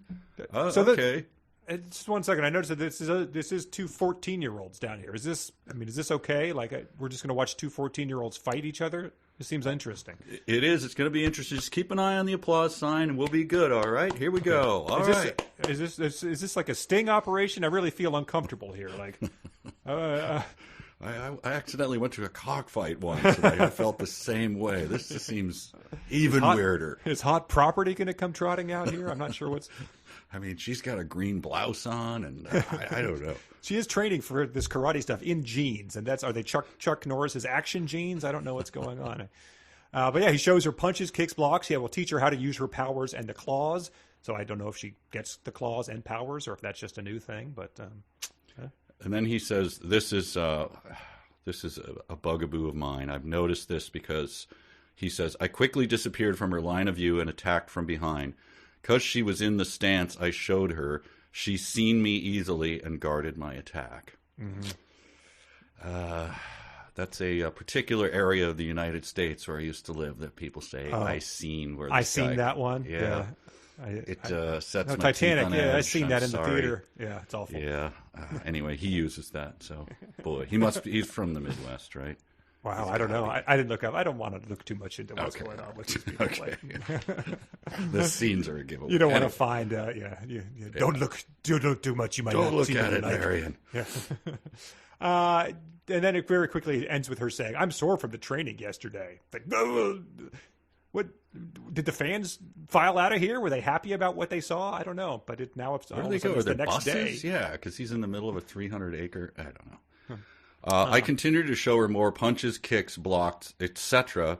And then we got to the fun part, powers. I will teach her how to use her powers and the claws, etc. Etc. for both of those? What are the powers? What are the kicks, blocks, punches? You can't just etc. that. How do the claws get implanted in her? Like, you're still alluding to these powers that are more powerful than stopping time. No. So what are they? And when did we learn that she's... I mean, he chose her to be mistress. I guess he saw her in a dream, so she just is a half-human who is an immortal. Do we know what she is? Why does she have claws and powers? Well, he's about to do this. I mean, he says this. "Today I will teach you how to use your powers, but first I think you need this. I held in my hand the necklace of I held in my hand the necklace or eternal light." It is a very funny typo, but he gives her the necklace of eternal light. And maybe that's gives where her the the powers come from. Yeah, I guess she's presumably wearing it from here on out. Okay. And then he says, "Powers, they're simple enough." THERE. THERE. You use your mind to, use powers, example. I hurled a fireball up into the air. She just stood watching. And fireball is 2 words, so it's maybe an homage to Fireball or Mr. and Mrs. Lily Ball. Sylvia Ball. Now we shall learn how to fly well in human form. This was crucial to the ability of the mistress. Sure. I mean, whenever I take a mistress, I want to make sure she can fly in human form. We'll have to review E.L. James's sequel to The Mistress and see if that's crucial to the plot of that one. Wow. Noticing vacuum cleaners with faces on them are crucial to the ability of the mistress. And then he says that he reveals he did have panther ears, but he says, while in eagle form, when you're flying, use the wind to ascend or descend, turn, stop, and go. You're going to learn all this on your own. It's like you'll get the hang of it. Pretty much. You can miss it. It's right on the left. Like, no, I can. I've never been here. But just keep going. You can miss it. I've never been here, and I've never assumed the form of an eagle before. So I feel like there's a lot I might be missing out on. To gain speed, put both your arms to your sides and feet together, and then you must think as to the speed you want to go. You'd break the sound barrier well over 10 times before you'd reach full speed. Pick a speed that's pretty slow. What about the two forms other than human? Look, can we just focus on the one thing right now? Let's just stay. This is very important. Please pick a speed that doesn't shred your flesh off. Otherwise, you will burst into flames immediately. So please, what about the panther form? Come on. So there's two forms, panther and eagle, as has been revealed to us thus far. God, I'm even saying it now. But that's that sort of is parsed out to us right now. And then this little information, we continued to practice other powers, aerial and ground combat, transforming, and generally a bit of everything. I even showed her how Zoser works. The day was starting to fade. No sun no longer at the area. We entered the estate once again. I was hoping. I was like, when are they going to show? When is he going to show her how Zoser works? I dropped my book and I went, shut up. No, you didn't. Did you really? You even should, dude. The next mention of Zoser is not to halfway through the book. My God. So wow. It's going to be a big treat when we realize what that is. But right after Zoser works, she cooked this time. Very well, I might add. The smell of rice and chilies flowed all throughout the house. I went and looked over her shoulder at the food. She was now slicing up some tomatoes and frying some homemade tortillas. She was making enchiladas covered in Mexican-style rice and chili sauce. So this is what I was... it comes up next. I'm going to try to sneak this into conversation with Bridget and see if I can get away with it. This is good. It all goes together very nicely, and I like it a lot. The flavor is very apparent, and the cool tomatoes really make it great. Thanks, honey. The food's good. And just see if she's like, what do you... Stop that right now. That is your gentle and truthful voice as he says he's speaking. Cool tomatoes. If you have a favorite, Mexican restaurant in your area, go ahead and leave that as a review. I think on Google or Yelp. I think they would probably appreciate because she does. She smiles at the compliment. Okay. But then that night, they both go to bed. I mean, they're sleeping in different rooms, I think. So don't worry about that. I walked into the room only to find Hope standing over the sink with one hand under the now running faucet. The water was followed by blood flowing from her hand. What happened? I said, my voice shaking. I got up to get another enchilada and wanted some tomatoes to go with it. I began to slice one up when I cut my hand. It's not that bad, really. So she's getting a midnight snack of enchiladas? This does not seem like mistress material to me. I mean, I don't know nothing about the selection process, but it's like, I don't know. So the next morning, instead of her in a towel, she's wearing a house dress with a big gloop of taco meat down the front of it. Did you eat a bunch during the night? I got a little hungry, so I ate some enchiladas. What's it with you, big guy? Saggy track pants with juicy across the butt, just oh man, no, I ain't hungry. Maybe if I go fire one out, that'll make some room there, but that's not, that ain't gonna happen until I get some coffee. What? This oil is staying in my hair, so shut up about it. I was wondering about the source material thing was bugging me. What is he pulling from until this? Yeah. The sweet smell of iron soon found my nose. I, without, pause, took her hand from the faucet, and lightly licked the blood from her hand. My eyes filled with flames, of a light blue, indicating my gentleness, along with love for this person. I said nothing, and Hope was shocked. Okay, so drinking her blood and his eyes changing colors. Like, okay. Yeah, I mean, protecting her from a truck, like all of that. Like, yes. Finding a mortal girl to take as your own. Like the truck thing didn't hit me because it was so confusingly written. I was probably focusing on other things, but now, okay, I've got it. Okay. Yeah. Incel Twilight, that's what we've got here. Yes. It's not, I wouldn't assume it would have been something this guy was into, but maybe, I don't know, maybe he watched the riff tracks of the movies and was inspired. Mm-hmm. And then he says, so he starts licking her blood. And it says, she tried to pull my hand from the grass, but I held it in place. I soon finished, and she quickly spoke.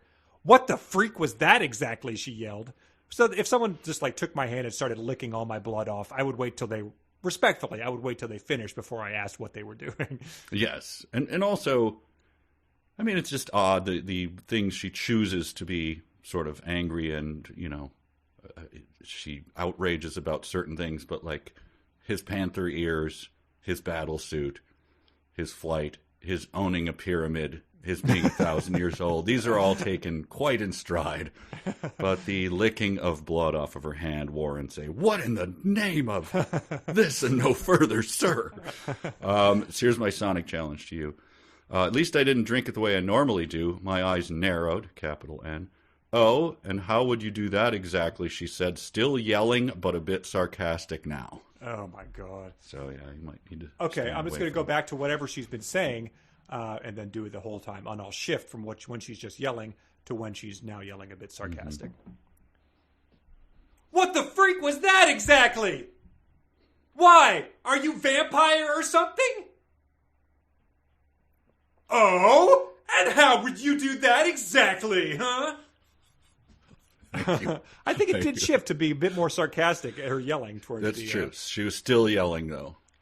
She didn't say she was yelling, but she was still yelling. So the final yelling is due to him saying, because she says, why are you vampire or something? No, it's due to the panther half of me that I like the taste of blood. Plus, because you're mistress, now I crave your blood. And that's sort of like, okay, all right. That's on me for not asking about whether there was a whole blood craving thing involved here. I should have asked about that before I signed on the whole being mistress thing. Yeah, I asked the wrong questions back when we had that little back and forth. Because he also adds, I also need your blood to heal my wounds. See. Something could have been brought to my attention yesterday. And I signed that mistress paper. Didn't look at the fine print. And then he goes full on. He has fangs sink into her neck artery. Her body falls limp, and we fell to the floor, and he drinks a whole lot of her blood. And when she looks up at him, I could tell she was confused. Well, what did you think? It felt good. I actually think I liked the experience. Good. Now it's your turn. Okay, she said shyly. End of chapter. Yeah, smoke alarm going off because the chicken and tomatoes are burning on the stove of his lowercase kitchen. That's incredible. He dreamed this. Okay. Yeah. So if she had never gotten up to have a midnight enchilada, would she'd never cut her thing? Would any of this had happened? And we would just, we would not have gotten the whole blood drinking scene? I guess one day he would just go to her and just start drinking, his canines protruding, and just start slurping at her neck, and she'd be like, wait, what the hell? Yeah, it's Sorry, I got wounded, so I need to heal my wounds. Yeah, one of those things where the more you don't talk about it, it gets more and more embarrassing the further you let it go. Like, all right, it's been 3 weeks. I really need to drink your blood. That was part of the whole deal all along, but I was too embarrassed to say it. And I thought it was going to come up before now. Like, I was giving you these plasma knives to cut things, hoping you were going to cut your hand. And it just never happened. This is your fault. Yeah, it's like have you ever gone to, I have monthly meetings, and there's guys whose name I don't know, but now it's running to years, and you're just like... So one day you're just like, so anyway, Jim. Like, Jim? My name's Bob. Like, oh, shit. There were guys... I've literally known you for 2 years. In San Diego who lived 4 doors down that I would sometimes meet at the bar, across the street to watch the Skins game with. And, because they were from Northern Virginia, too. And way too early on into that, I realized I didn't know their names, and it just kept going. There's no way to stop. Oh, what a chapter. Holy cow. So much. So densely packed. I mean, and honestly, I read it all in bold, too, like he wrote it there. So, Wow. Everything seemed bold to me as I read it. Yeah. Well, I think that this is obviously a natural Blake to do real or fanfic for the next thing, and boy, is it going to be insane.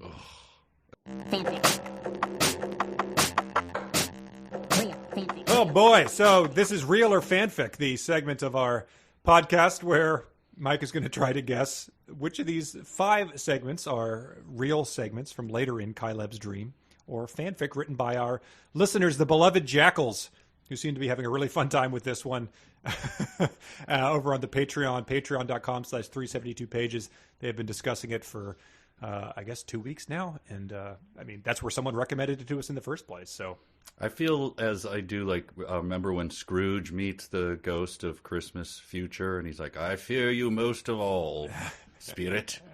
When I was reading this, I'm like, I'm just going to fail miserably at real or fanfic. It literally could be anything. I'm always like, it's a toss of a coin. But this is truly, I could be hooked by madness that you'll all mock and laugh at me forever. And it's like, well... Yeah. Panther ears just appeared. What was I supposed to say? You know, Zoser.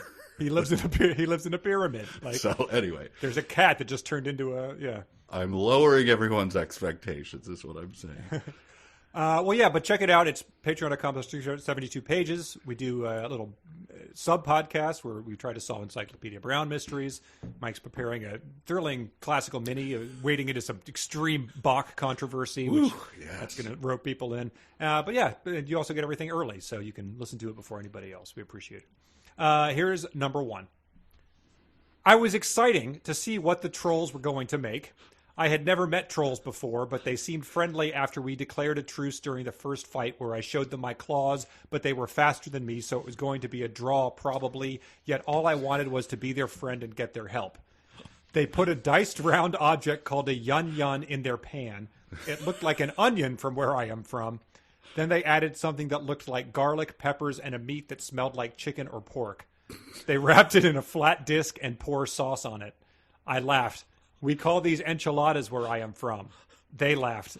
We call them something different, but we like that name, so we're going to call them enchiladas as well. Okay. I gotta call it fanfic. I mean, come on. Yun-yuns. All right, number 2. Hope we must unify. It is the only way to stop Slayer permanently. What does unify mean, and how do we do that? Hope asked, a hint of fear in her beautiful eyes. We merge into one being, and it will quadruple our power 100 times over. We must interlock our fingers on both hands and chant unify 3 times. She grabbed my hands and did as I told her to. Slayer's Ukets started shaking from fear as we unified. What are you? Slayer hissed. Call this new form Master Boho. Prepare to be defeated. Ukets is U-K-E-T, capital U-K-E-T-S. Okay. If that helps. Boho as their combined name? Mm-hmm. Okay. B-O-H-O, all one word. Yeah, come on now. Boy, oh boy. I don't know. I'll say it's real. I don't know why. Number 3. That is what you do not understand, she winced. I never asked to be mistress. I only want to go to high school and laugh at my friends. Dancing, movies. That is how I wish to fill my virginal youth. I wanted to shake her, but knew that as her temperament went, thus did the fate of universe. For time was running out. Insecurity was her flaw, and in my hands it becomes a cudgel. This is unbecoming conversationally for breakfast, I scolded harshly. Eat before it coldens. Not until you not until you explain why I can never see my parents again. I love them. Gray Torpedo came along into the doorframe, and I forced him back into the hallway with Panther energy. Now was not the time. I shut the door with Panther energy, ignoring his tormented, arrogant wails. I, too, doubted my place in all of this, I told her. A plump forkful of beans found its way to my lips. I questioned the wisdom of the council and pursued frivolous pleasures of the flesh instead. And that day the towers fell because of my perversions. I will never forgive myself for that folly. Thousands of lives lost on 9/11. What? All right. See, I can see someone choosing this if it was real because it's so insane. I mean, I have to say it's real. Wow. Coldens. Number 4. The council had 300 chefs preparing food year-round. They are paid, and in turn they cook. The 500-seat table was covered from end to end, with every possible breakfast option from across the spans of the world, and time as well. The council had no limits as to what they could cook. I had my coffee prepared differently at the council than I did in Eris. The coffee was freshly ground and brewed for 2 hours before it was allowed to fall into the pot below. 1 small spoon of sugar and an ounce of fresh milk, that wasn't pasteurized with the cream still floating on top, were poured into the pot as well. 1 spoon of imported vanilla from Mexico was added along with the final ingredient, a drop of fresh honey still containing some of the combs. The taste was strong and sweet, smooth as it fell upon my tongue. I also had breakfast, which consisted of eggs and a sourdough bread sandwich of lettuce, salami, big chunks of roast beef, and slow-roasted pork glazed with a creamy blue cheese sauce. The sound of small bare feet on the cold marble floor caught my attention. I sat my sandwich down as I watched Hope approach the chair beside mine. She was still in her pajamas, covered by her bathrobe. She was very careful when around anyone other than me about how she looked. She even attempted to clean up her hair, but from what I could tell, failed horribly. Her hand breached the bounds of my plate only to steal a piece of the unbitten sandwich. It entered her mouth. I watched as she allowed the numerous flavors sink in, only to swallow it. Wow, that was a long one. Yeah. Which makes me think block of text that someone chose it because it would be real, but that's what I thought about the last one. Damn, I mean, it's a conundrum. I would just point out he could have food from any time or place in the world, and his coffee is just brewed slightly differently, and his sandwich is pretty much the same sandwich he had on his freshman mixer. Yes. Yeah, with the creamy blue cheese sauce. No word what the other delicate glazes were the first time. Oh, boy. I don't know. I'll say fanfic. Okay. Here's the last one. I wasn't the first to attack. Their general was. He threw 2 thin blades at my throat, only missing by inches. I quickly took to the offensive. All the metal I could control, thus I did, by draining it from their armor. Only metal that remained was of their helmets and boots. The armor that surrounded their torso, now gone, exposed their skin. I soon took warrior form. The spikes protruded and my claws burst out of their slumber. The cool smoothness of my battle suit felt good. I began to spin, making use of the spikes, on my back and chest. I spun through them like a saw. Gallons of blood soon fell all at once, covering the ground. Now only a dozen or so remained. I'm hopeful. I have no idea. I'll say fanfic. I don't know. I've never been more a C than this. Yeah, because nothing has happened in this book, and as the next chapter goes, nothing is going to happen. So what could happen, anyone can see. Well, just out of nowhere, you could just say anything. Right. All right. So here's how you did. I don't think super well. Okay. Number 1 was eating with the trolls, making a yun-yun and calling them enchiladas. You said fanfic. That was fanfic written by Harrison. Okay, well done. Number 2 was they unify to stop Slayer's Ukets and form Master Boho. You said real. That was fanfic written by Josh. Thank you, Josh. Number 3, that was Eat Before It Coldens, Panther Energy, and thousands of lives lost on 9/11. You said real. That was the first one I've tried writing in a long time. Oh, that was mine. So, oh, you sort of just cheat. Jeez. You sort of just let your mind you turn off all the rules and just stream of consciousness, and then you wake up and that's what you've written. That's really weird. Is that I thought of contacting you. It was a little too late, and say, could you do this whole book real or fanfic? But it was too late because I'm assuming had already seen the samples. But then I actually was sitting down going, oh, I could write a really good one. I could just Oh, write wow. them all Yeah. myself. Or just... So funny that you did that. All right. I liked a plump forkful of beans found its way to my lips. So I was proud of that one. Number 4 was a long description of his food from anywhere, his coffee from anywhere, and her showing up with her failed horribly at cleaning up her hair. You said fanfic. That was real, submitted by Jackson from later in the book. See, I hedged my bets on it. It was long enough to be real because there's so much madness in it. And the food is just, it's only rivaled by George R.R. Martin's description of feast. So this is very fitting. It's incredible. And then, so what are you at now? You've gotten one for 4. And then last one was the sort of spinning around. I don't know if it's this way or hand over Gallons hand of blood. or like a tornado. Yeah, spikes. Gallons We don't of know blood. how big the spikes are, so whatever. But you said fanfic. That is real from later in the book, submitted by Wow. Craig. 1 for 5? Yeah, this Is could that- be. Speaking I of think gallons that's of blood, unmatched. it's a bloodbath. Wow. Yeah, I don't know if you've ever offered, but that's probably about as bad as it's ever gone. Holy cow. I'm not claiming I'd do any better. Oh, boy, that is rough. Well, at least I predicted it. Jeez. Okay.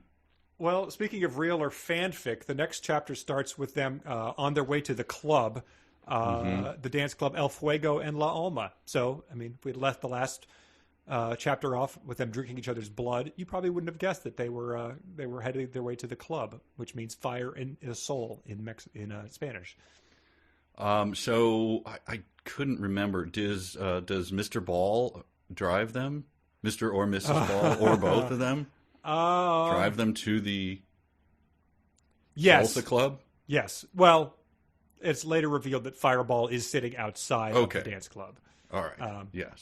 Chaperoning, I guess. So he's like his bodyguard, I guess. Yeah. He just happens to chaperone them to a salad bar the very first time. So this is picture. This whole scene is like, I think what he's going for is like, Antonio Banderas and I don't know who's the Salma Hayek. Salma Hayek, like coming in and sort of nerdy, like, oh boy, we're going to do something we've never done before. We're going to dance this, and then they go out on the floor, and everyone's like, what? Whoa. Yeah. And then everyone gets out there, and they're like in the center of attention and Exactly. spinning into other guys with no shirts on, or cut down to here, like, ah. And they're 15, so Yeah, it is. It's hot property for these people. Yes. We walked onto the floor, and soon a circle of Mexicans formed around us. But then it later, you think it's going to be like a mind if we dance with your date type of situation. But then grand cheering could be heard as the approval of our dancing ability became known. And it does say we were the only couple of mixed origin, I American and she Mexican. So that does, he's more of like if Zac Efron was playing a nerd, or like if it was an actual nerd, like the guy from Road Trip or whatever, like a Stranger Things kid. But what's his name? EJ or something. Finn Wolfhard. Oh, Finn Wolfhard would be another. Yes. But then, so yeah, they win them over quickly with their fiery salsa dancing. Yes. Michael Cera from 10 years ago is getting Sure. applause by the Mexican salsa club. Yeah, McLovin. Yes. But it does say outside sat Fireball awaiting our return. I just wondered if he sat there the entire time or went or did something else. So he's getting a little suspicious of Fireball in his bowling league here. He's got to put a tracker on his car or something. And as far as I know, this is the first reference because they go back to their house, right? Yes. First reference of it? Every what it's time we called? return to Telqua, Tetilqua? I have no idea. do you say the 2 T's? I don't know. I have no idea. Telqua? Tetilqua. I Let's just still say that. stop and take in the sheer breathtaking beauty. The landscape was one of tranquility and vast expanses unrivaled by any except for the land of the great lion. So that might be the country of Africa he's referring to right there. And then what happens? He gets approached by Noel Som, who introduces himself as son of Isis and Iris Som. And he just says, like, they're the lord and mistress of some other province. I just said he throws a whole lot of shit at us right now. King Zozu and Star have a plan to build in the region of Xi'an to be undertaken. So he needs them to build. He has to build them a castle or something. Right. It's okay. What brings one such as yourself here at such a late hour? He's still like mopping the perspiration off his face from winning the salsa contest at the Mexican club. I prepared for an attack as always. My grandfather Fireball from the council sends me. Fire Ronald Ball the third sends me. I am the son of his children, a woman from Tetelqua, married one from the realm of Ainz, and now here we are. That's all, no punctuation. What does that mean? That's worse than your like grandmother being like, "This is your second cousin twice removed." You're like, "What is that? What? Like, so can I date her or not?" Like, answer the question. Well, that was, Karen came over, and she, of course, brought Maeve with her, and so Maeve and Karen, and they were talking about Aunt Dot. Yes, you know their boys, and and one of them is a computer like you. He does the computer stuff. He's her guru. She fixes the AOL for him. Yes, that's what it was like. I don't know what's happening here. My grandfather Fireball from the council sends me. I am the son of his children. So this is from his children, a woman from Tetequala, married one from the realm of Eris, and now here we are. But is he Noel Som, son of Iris and Isis Som? So Isis and Iris Som are Fireball's children? Fireball and I chose Sylvia? not to pay attention to this. It doesn't matter. I'm sorry. And I don't know if anything's important, but I think they ask him to build a castle. It says there's 9 provinces and 9 lords and mistresses. It's some just really hasty, shitty world building. Okay. But he agrees that he will build them a castle and says, I remember well the castle of how I had envisioned it and hoped it would turn out as such. And I thought that's probably what Frank Lloyd Wright thought before he undertook any architectural project. And it took me a second. I didn't realize because he calls her Hope all the time. So what brings you here? White Eagle now by my side.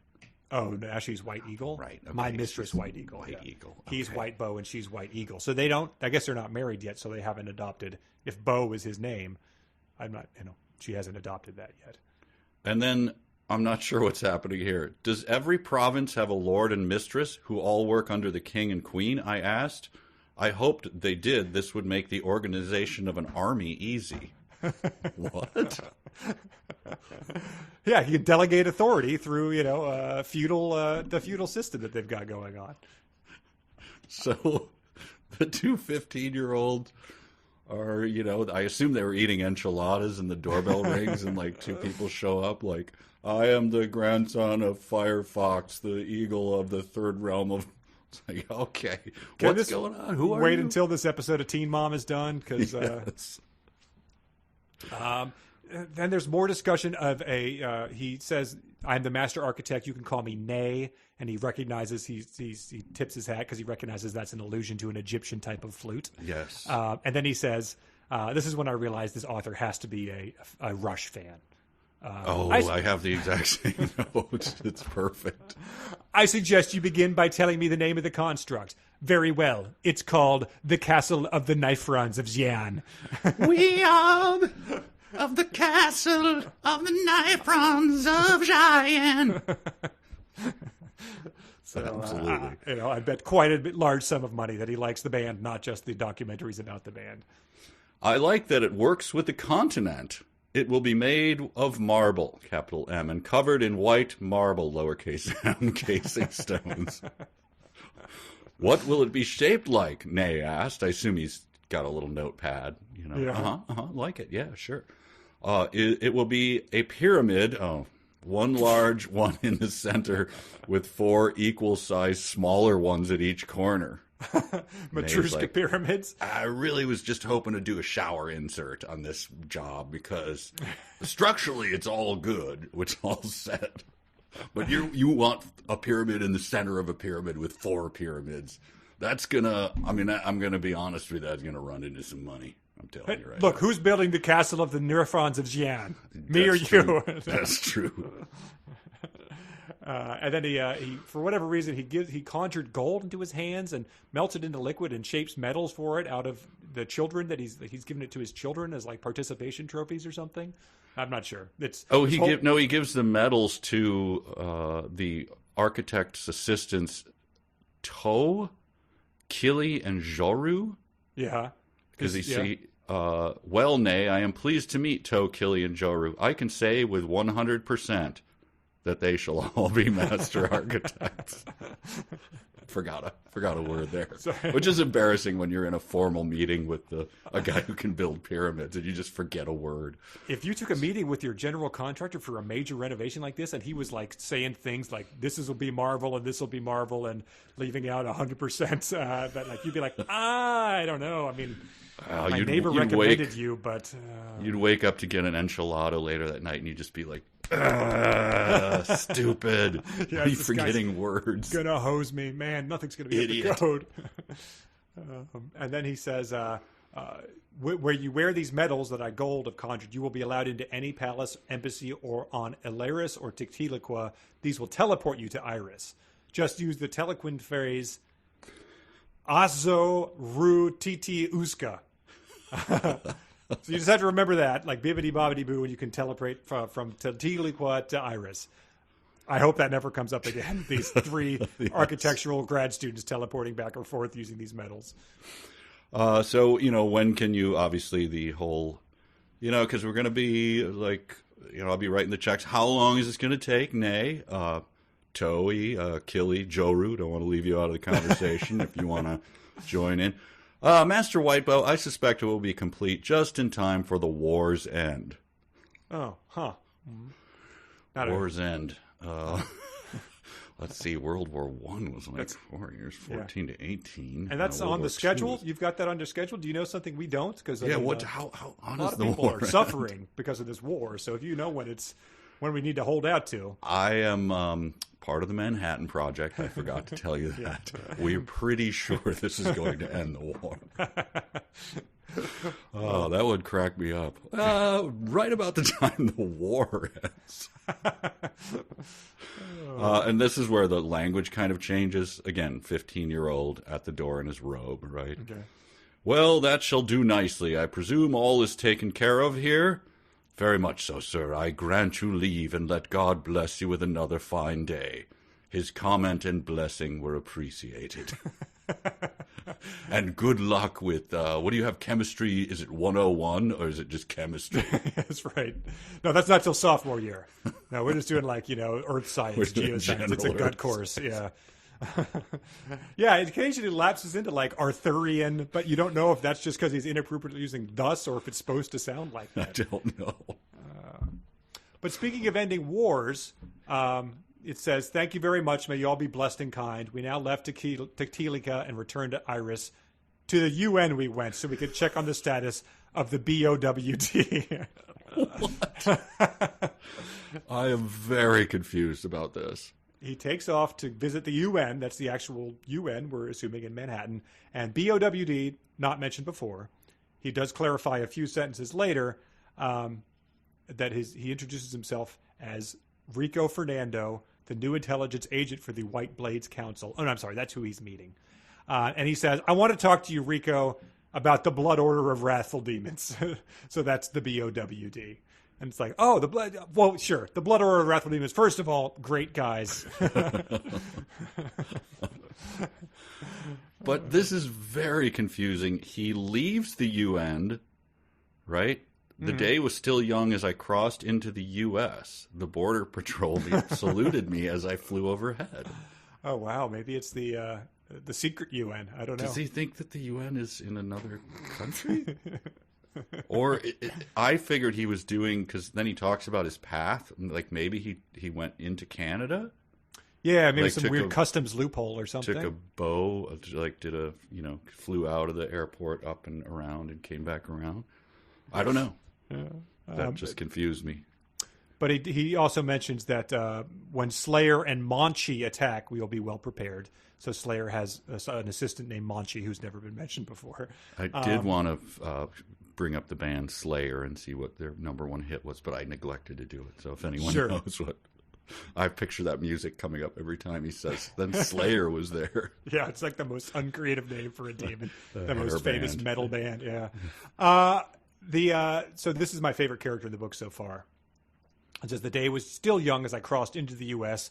The Border Patrol saluted me as I flew overhead. Man, I wish I could fly like that. He doesn't even care about being shot down or nothing, one said as he saw my flying. That's probably my favorite character. Border Patrol guy who's just like looking up at him like Superman. Man, that son of a bitch. I wish I could be. This is very confusing. Okay, I landed at my house now. Mm-hmm. The pyramid, right? That's his house. Sure, yes. Been stated as such. And came to find my uncle was there, along with his wife and kids. I quickly landed, so he landed again, I guess, in the nearby wood, then walked up between the line of cars to the house. Hey, Kaileb, glad to see you're home. Who dropped you off? I told my parents I was staying at Philip's house. His mom, she then had to go and do some errands. Oh, okay, well, come in and say hello to your uncle, she demanded. What is happening? Who's she? Is someone about to become a human from a cat? I don't know. So I had to read it. He's talking about his parents' house, not his house. He's flown in half a U shape from New York to Ohio. Okay. He drops down over Lake Erie to catch a fish with my now present talons. Oh, it is Lake Erie? Because he spelled that wrong. He spelled it Lake Ire. The Ire, yes. And so he then drops in on the house that he was in at the start of the book, where his uncle has just dropped by with his cousins, ever eager cousins Tyler, Austin, and Amber to visit. That was really great. Oh, Tyler, Austin, Amber, and I don't know where the other one was. There's a fourth cousin who's just not there. That was so a cozy verse. All of a sudden, uncles and cousins being named one by one. Cats. Oh. And so, that took a long time to figure it out because, he's not in a pyramid. He's doing all this stuff. And then we got this sentence. This is what I read to Lauren over coffee this morning as I was reviewing this notes. I was scrolling through all these and I just picked this. And I think she thought I had found the most absurd part in the book. I was like, no, this is just what was on the screen at this time. To my delight, I swooped up to a new jug of chocolate milk. Thus, I poured me a glass, then returned the jug to the fridge. The creamy sweetness of the milk and chocolate mixture passed over my tongue, cooling my body as it cascaded down my throat. So she was, almost crying, laughing. And I was like, that's just what was on my screen. I had no effort to find this for you. Oh, and then there are cats. His cousin Amber wanted to pet one of his wild cats. And exactly. Is it a person disguised as a cat? I don't know. Does the cat solve crimes? We don't know. Is this a way a human would describe petting a cat? That you be the judge. My hand glided lightly along the cat's back and along the length of its tail, only to return to its head and do the process all over. The purring and capital K kneading of the cat's paws against my hand gave evidence of the likeness. The cat showed for me a likeness of the highest regard. I don't think he knows what the word likeness means. He does it. He uses it again later to mean a fondness for something. My cousins always seem to like playing my games. Fine by me, I never seem to have played them enough. This was evidenced well by the half-inch of dust on each case. Ever since I began writing my book, I haven't found much time for games. What? You've been consumed with writing a book this whole time? While you're picking your mistress up at a freshman mixer and flying to your pyramid in Mexico? You've also been writing a volume on the discovery of Africa or something. How to Build a Pyramid by Master Whitebow. And maybe before you finish the book, invest in an air filter if a half-inch of dust is piling up on this thing. Jeez. But the ever since I started writing my book, I was like, it has a tinge of Ignatius J. Radley about him too. Just with for sure. With the My Lady and dressing to my liking and constantly mentioning that they're working on a book that they're clearly never going to finish. Sonic Challenge. Okay. Thus, it was followed by a light, deep voice. Kaileb, the food is done. Come eat. There are hamburgers, brats, chips, and stuff. Oh, and I also picked up a block of blue cheese if you want some of that later. So, you got your marching orders. A light, deep voice talking about food. That's his dad who is telling him this. Oh, my God. Kaileb, the food is done. Come eat. There are hamburgers, brats, chips, and stuff. Oh, and I also picked up a block of blue cheese if you want some of that later. It's deep-ish, but it's also a feathered touch. It was light. It's off-putting as hell. I bought you a block of blue cheese if you want some of that later. Remember at O'Brien's when you'd order the brewer's plate and they would give you a block of blue cheese to Yes, eat with your yes. sausages and stuff like that? Yes. His dad has taken up that policy. Also, Wow. this is the description of his dad's meal before he comes and informs him in his light but deep voice. The smell of freshly grilled meat, of which my dad had grilled, filled the tiny space of the house, thus lovingly entered my nose. Oh, and the kitchen was crowded, so he had to wait for all those cousins, reason, yeah. 3 of them. Wow. But then, so he describes his food plate, and maybe you have more of it, but he says, well, along with a wedge of blue cheese residing on top of the brats, and like, no, that's for later. What are you doing? Don't prepare a plate with that. Yeah. I thought I made it very clear. Put that in your pocket, and then it will melt as you fly way above supersonics, as you do in a few matter of sentences. Yes. Oh, man. But yeah, he flies back to Tiliqua at speeds way above supersonic, which reminded me of a kid saying infinity plus 1. Yes. And I guess he leaves his parents a letter saying, do you think he went to his friends again? And it's like one of his parents says, do you think he went to his friends again? Probably. He mentioned something about it a few weeks ago. It says he plans on coming back tomorrow. Well, then we shouldn't worry about him then. He's kept his word so far. And then it just transitions back to them, and that might be the last time we ever hear about his parents again. It reminded me of that. We did that Christmas movie with the Martian or whatever. The Christmas Martian. Christmas Martian, and the parents of the kids were gone all day with the Martian, like all day from dawn till dusk. And the parents had the same. The dad had the same. The mom was like, "Our kids, I haven't seen. I don't know where they are." And he's like, "Relax, it's Christmas Eve. Where can they?" Like, well, we haven't seen them at all. They haven't eaten. It's their vacation. They're on school break. What are you gonna do? Yeah. When I was young, we drank out of the hose. They'll be fine. Yeah, we flew to Mexico to my pyramid. What's the big deal? Oh, so he returns home. He's been to the UN. He's eaten a block of blue cheese at his parents' house and showed his cousin some games. It's it's a typical 15-year-old's day. But then he has to fill Mistress Hope in about he has to like recruit an army or something like that. I want to have 300,000 Egyptian soldiers by the end of the month. This makes as much sense to us as it does to you if you're not reading along. She says, why that many in such short time? I snapped unwillingly. Demons are not going to keep their word. As to when they will attack, their numbers are in the millions, if not billions, and I would like to be ready with an army of 500,000 men. Actually, saying it out loud, I'm going to need a lot more men because they might have billions. 500,000 will be crushed like ants beyond an army of billions of demons. Oh, boy. He says, when they say army, they mean an overflowing planet-sized mass. One might consider an invasion, not just a mere army. So, I mean, it sounds like mankind is doomed, just to me. I don't know. We're done.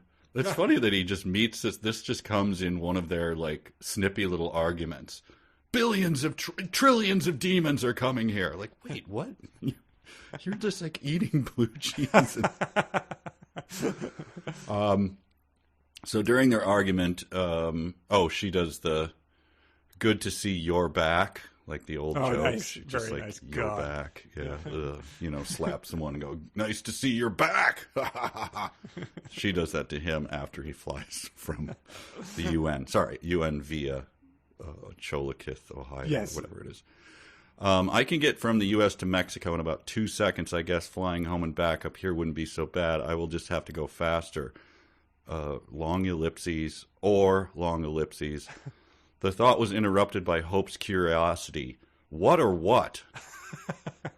I have to start saying that more often. Well, Bridget's trying to explain something like, I'm really feeling down because... What or what? What? Okay. AI is not up to its standards. It turns out it's harder to program one than you'd think. But I don't what know. or what? I have no idea what that means or what it's referencing. I don't What know or what? I don't know. Yeah. What or what? What or what?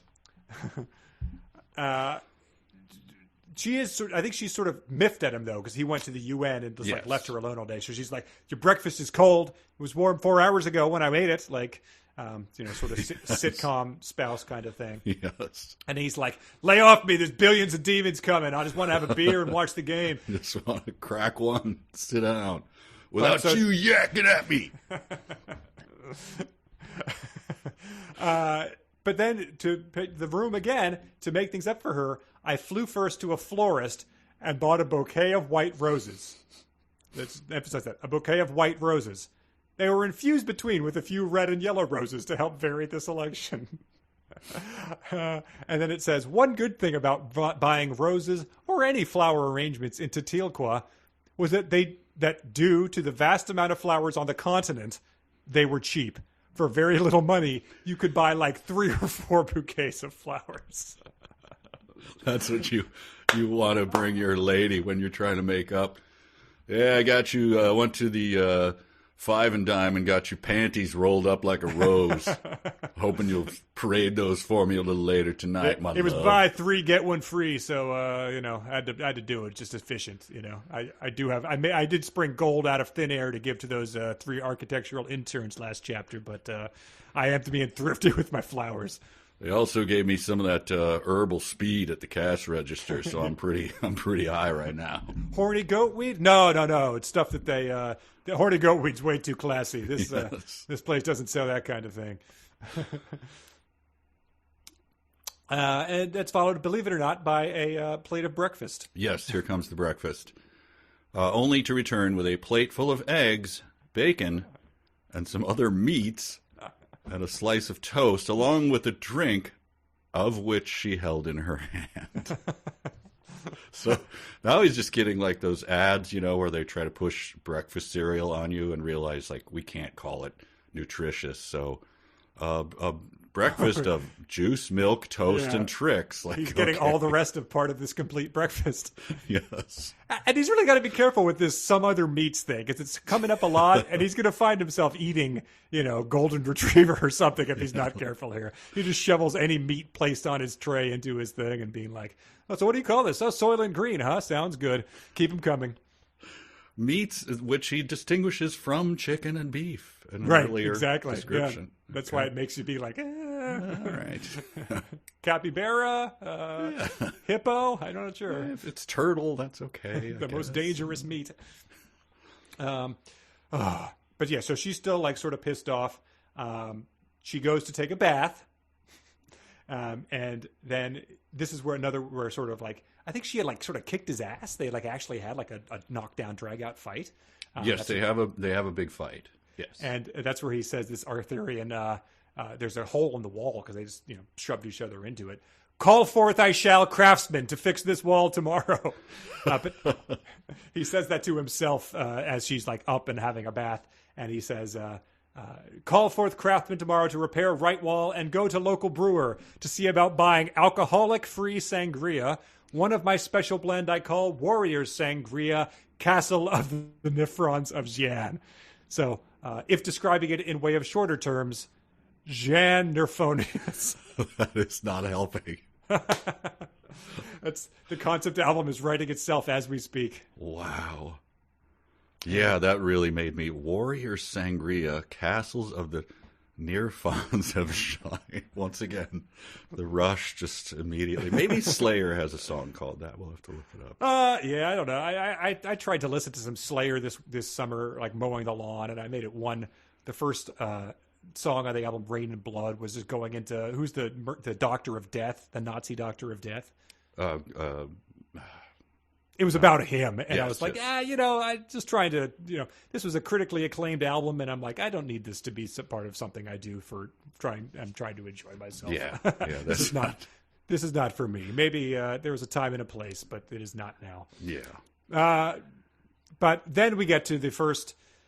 I mean, there's been red flags galore with this guy, but man, do we get one here? Yeah, this is rough stuff. I think I know where you're going, so let me just get this in. I took them and held them in my grasp, luckily only moments shy of Hope descending the sturdy wooden stairs.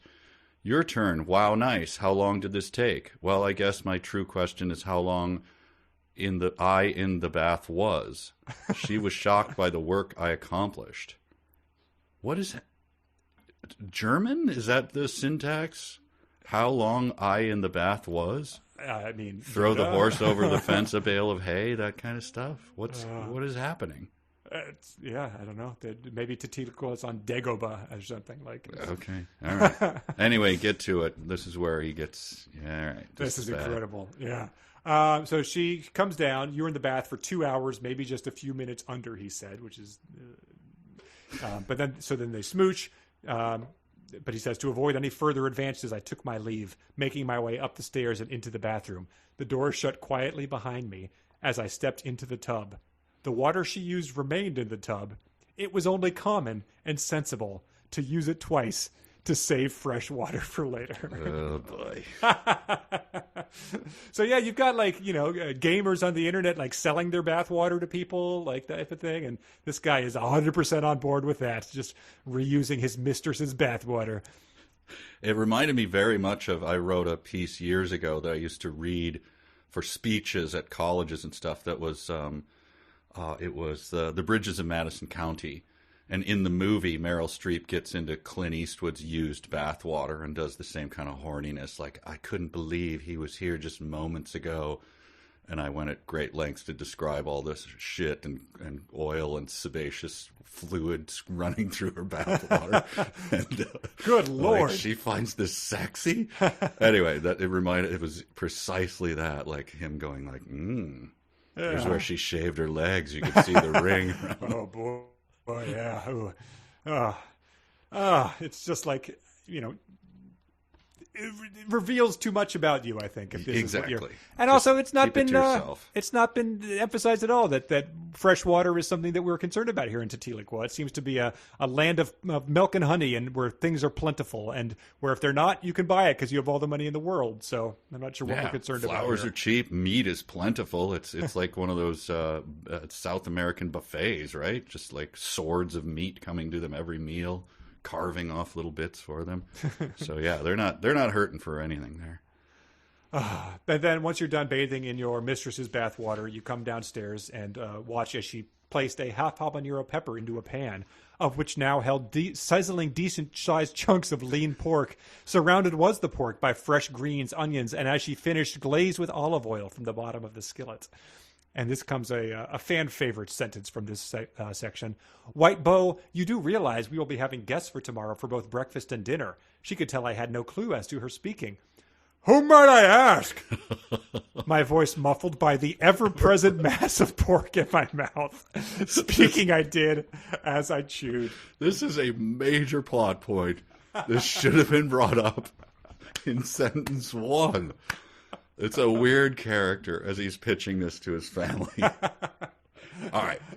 15-year-old kid. He has magic powers. He's like the guy in the Vampire series, right? Yeah, got it. Does that? Sure, those books are big. He lives in a pyramid. He flies around. He's got super speed. It's a nice touch. Sure, we could see this being a low-rent ripoff of Twilight. Yep. But I haven't got to the point that I think is going to sell it. Oh, he's got a cute Mexican girlfriend, by the way. Okay, yeah. He's got a cat that is posing as a human. Yes. There's no... Oh, by the way, it's safe for kids. There's no drinking. Oh, right, that's great. Because they're 15, and there's no sex. It's any light partying? There's light partying. We can do that with a PG-13 as long as it's light. Right. And all of this is cuttable. I'm just describing the main character. Okay. Yeah. Well, what was it all hinge on then? He's kind of he's got, as I said, he's got superpowers, kick, punch. He can. So yes, kung fu, like the Matrix. Kung fu. There'll be these lots action set pieces. He can fish. Yeah, he can fish out of Lake Erie with his talons. That's weird, but it's okay. And of course, he's like an anamorph.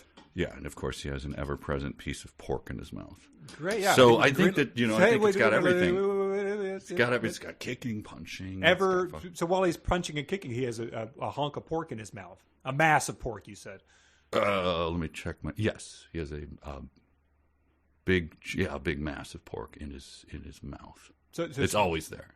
It's just wedged down there. It's ever present, yes. Like Tony Gwynn with a hunk of chaw. Yes, but I talked about his battle suit, right? He's got spikes that come out. Yeah, no, we like the battle kill suit. Demons. Sounds He spins around. Very, like video gamey. Okay, well, let's do this. There's no video game character who is, say rescuing the princess with a ever-present mass of pork in his mouth.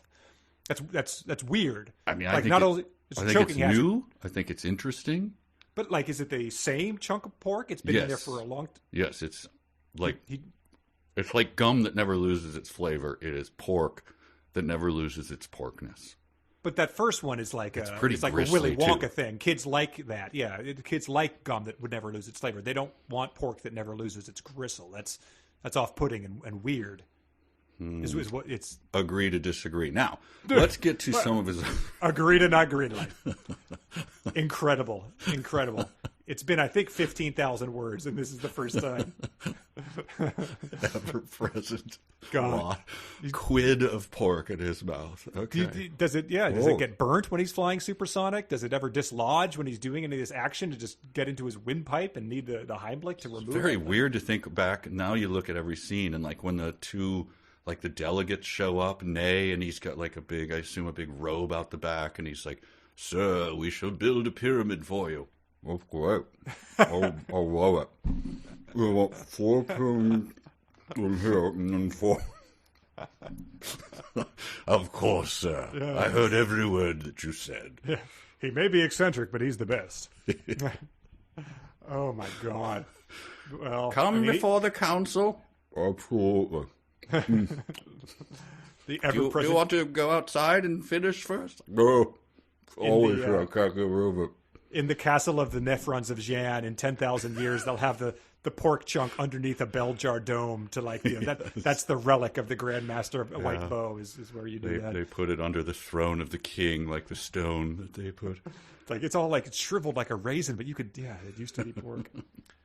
Oh my God. Well, Iris and Isis Som are about to be arriving at 6 or 7. They get some mail. That is brought by horse, or if needed sooner, by the Nryphon. Mm-hmm. As one does.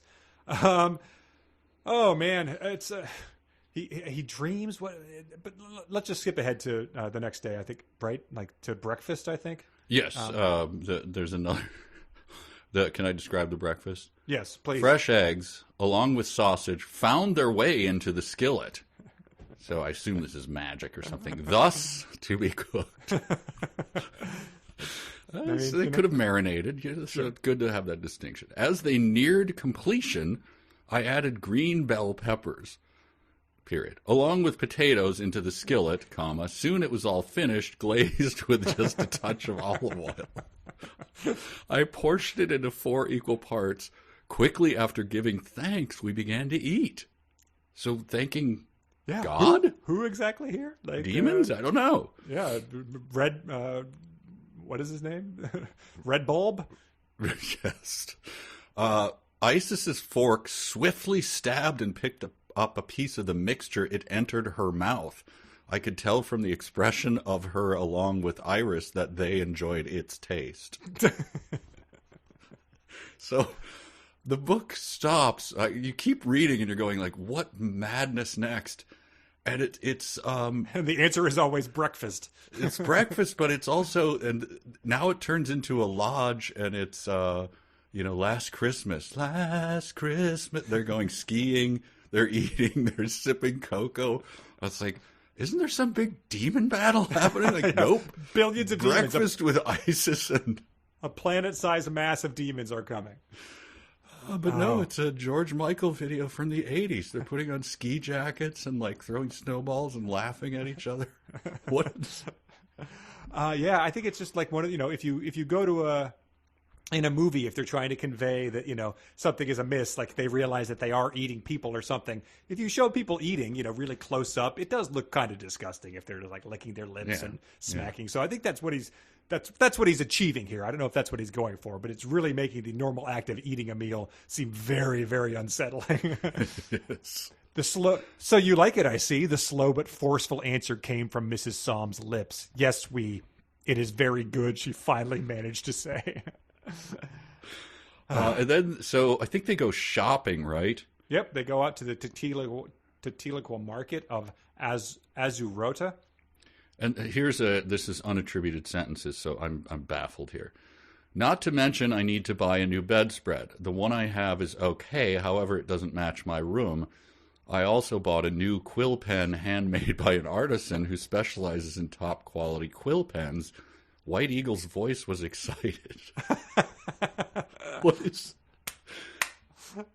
I think, like, maybe he just pasted a sentence that didn't need to be there, or... Yeah. Just also attribute a quote every now and then so we can tell who's talking. Yeah, because he's buying the quill pen, because he's a quill pen guy. Like, that's, Yes. you did need to say that. But yeah, White Eagle's voice, maybe she is buying the bedspread. I'm not sure. I also bought, so that was in the past. So they're talking about going to buy a new bedspread, and then he says, oh, I also bought a quill pen handmade by an artisan. But I think he just zoomed into the future and forgot. Got it. And then he's back. Because then they go to the market and he does buy a pen. He then describes himself buying the quill pen, which he already told you he bought. Yeah, it's a $500 quill pen, one of the most expensive pens he's ever bought. And he calls it the pen of the pure warrior, or Irathil. And then this was one of my favorite parts. He purchases the pen, and then he goes back home where a half-finished book of mine called The Four Thrones is. Yes. And then he describes it to the reader. It's the plot to it, and then he sits down. I began to write with the pen as Mr. Psalm watched. I started a new chapter, chapter 6, Prince of Archer.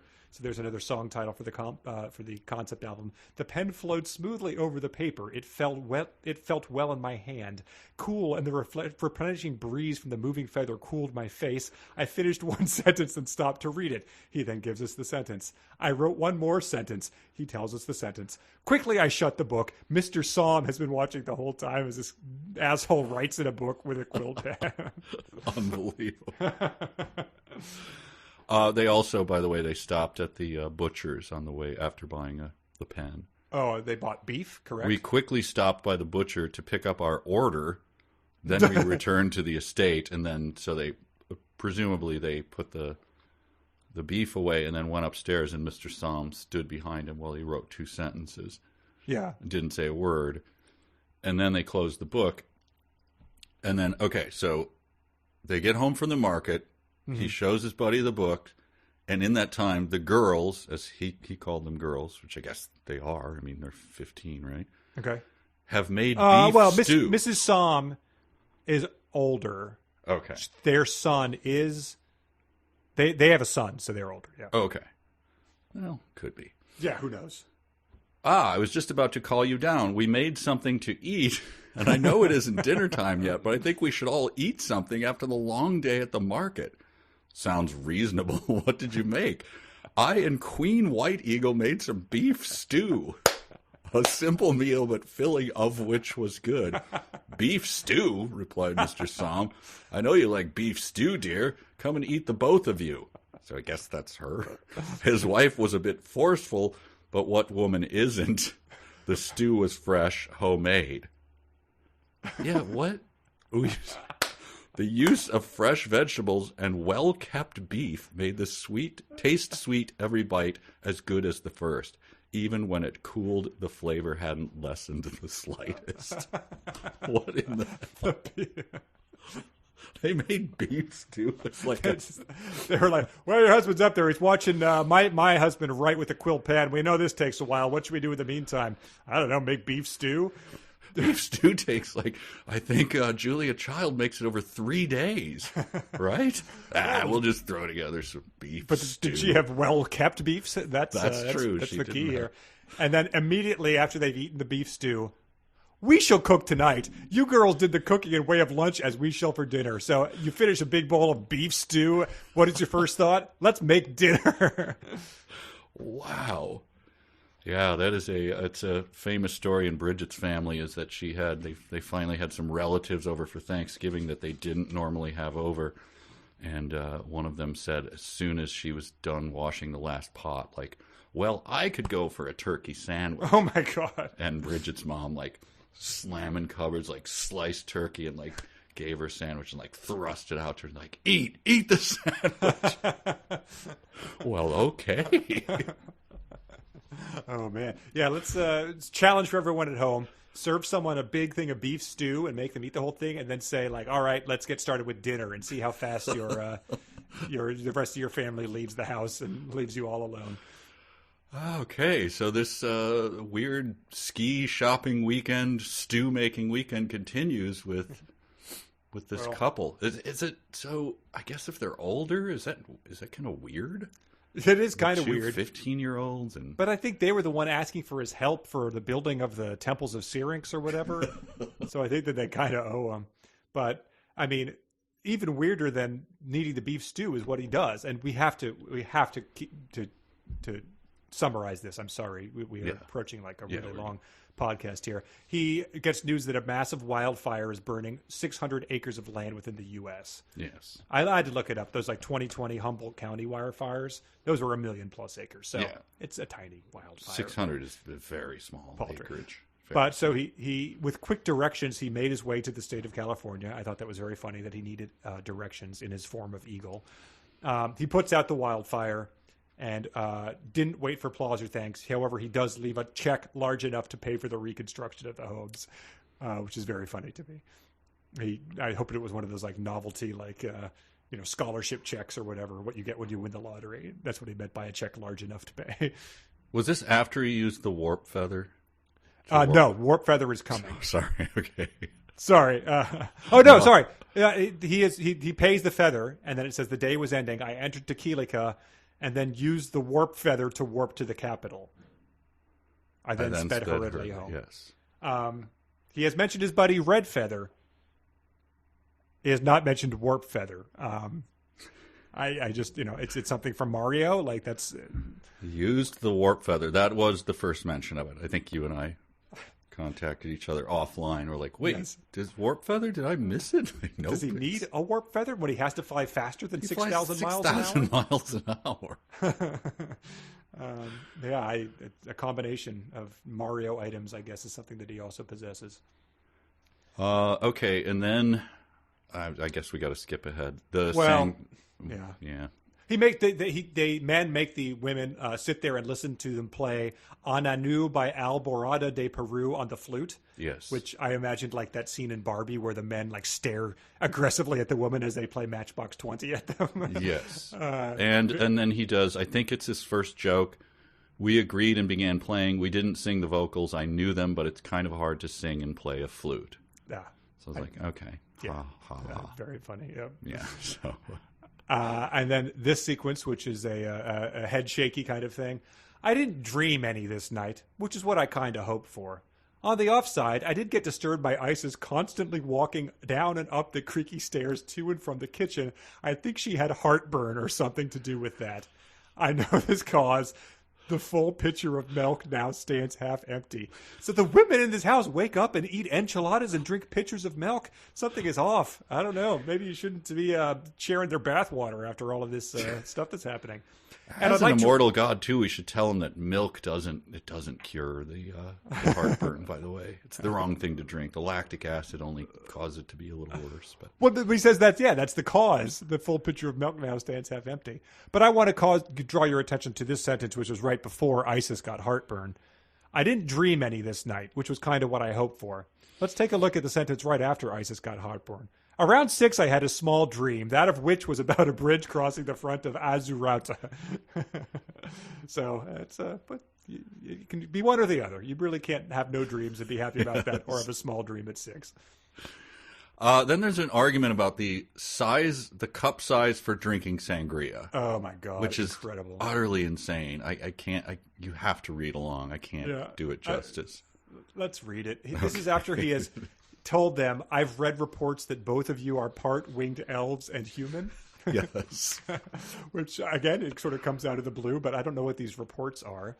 And then he prepares, he says he's got the sangria from the local brewery.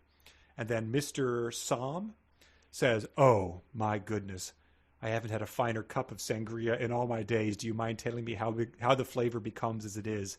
He enjoyed the sangria far more than expected. Certainly, after I make regular sangria, I then add plain grape juice to the mixture and just a touch more sugar. It gives it just a bit more of a bite in both bitterness and sweetness. Indeed, it does just that. He groaned as he took another sip of the fine sangria. Norman, full of... Oh, and if you don't mind my asking, sire, why are the glasses so small? I smiled, then spoke. It's one of my personal preferences. I only drink 5 ounces of a certain beverage. He smiled slightly. But, sire, this is the non-alcoholic version. Yes, it is just I have a habit of using the small glasses. Well, that's fine, but do you mind if I have a bit more? Also, a bigger cup, like a mug, would do nicely. I rose to my feet, taking one of my fine pewter tankards from the cabinet. I filled it with fresh sangria until it was foaming over the rim. Drink the whole bottle if you wish. I just advise you not to drink the last in the bottom. It is the most bitter of the entire mixture. Only the soil in the garden likes it. He laughed at that statement. What is there any... Can you think of anything? I guess he must have read this in a fantasy novel that we would not have read. Possibly. Something about 2 guys talking about sangria or something. Foaming sangria. Is it supposed to foam? It's I take regular sangria, then I add grape juice and more sugar. Isn't sangria just sugar, wine, and fruit? So, what? It sounds like one of those stories you have to scroll past to get to the actual recipe for sangria there. Yes. Wow. Okay, that was utterly insane. Okay. Well, he then goes and reads 40 pages of a book in one of his big soft chairs at a red cherry wooden desk. No word about whether he's drinking port and walnuts in that room while he's doing that. And then... then he goes back and here's... What the hell is going on here? Okay.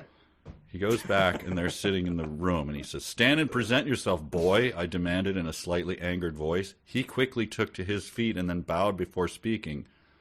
"Noel Somm, I decided to come and visit with my parents. I have been away for some time now." He still stood facing me. "Well, sit, make yourselves comfortable. I see you haven't had trouble so far. I do, however, wish for you to address me personally next time you just drop by." "I shall. Sorry for the trouble," he responded. "You two should know better. Make sure next time," I scowled. So this is the son of, like, he just shows up? Well, there was something in the whole, like, world-building army thing about, like, their son needs this army or they need the army. I don't know. It was just something they had a son. I don't know how he's there or what he's doing there. And it says, all they say is a new face.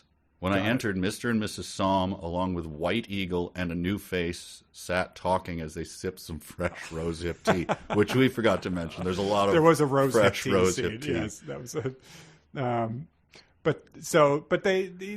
he's irritated at their son, but they say, like, look, like, sorry about all that, but we want to make things up to you.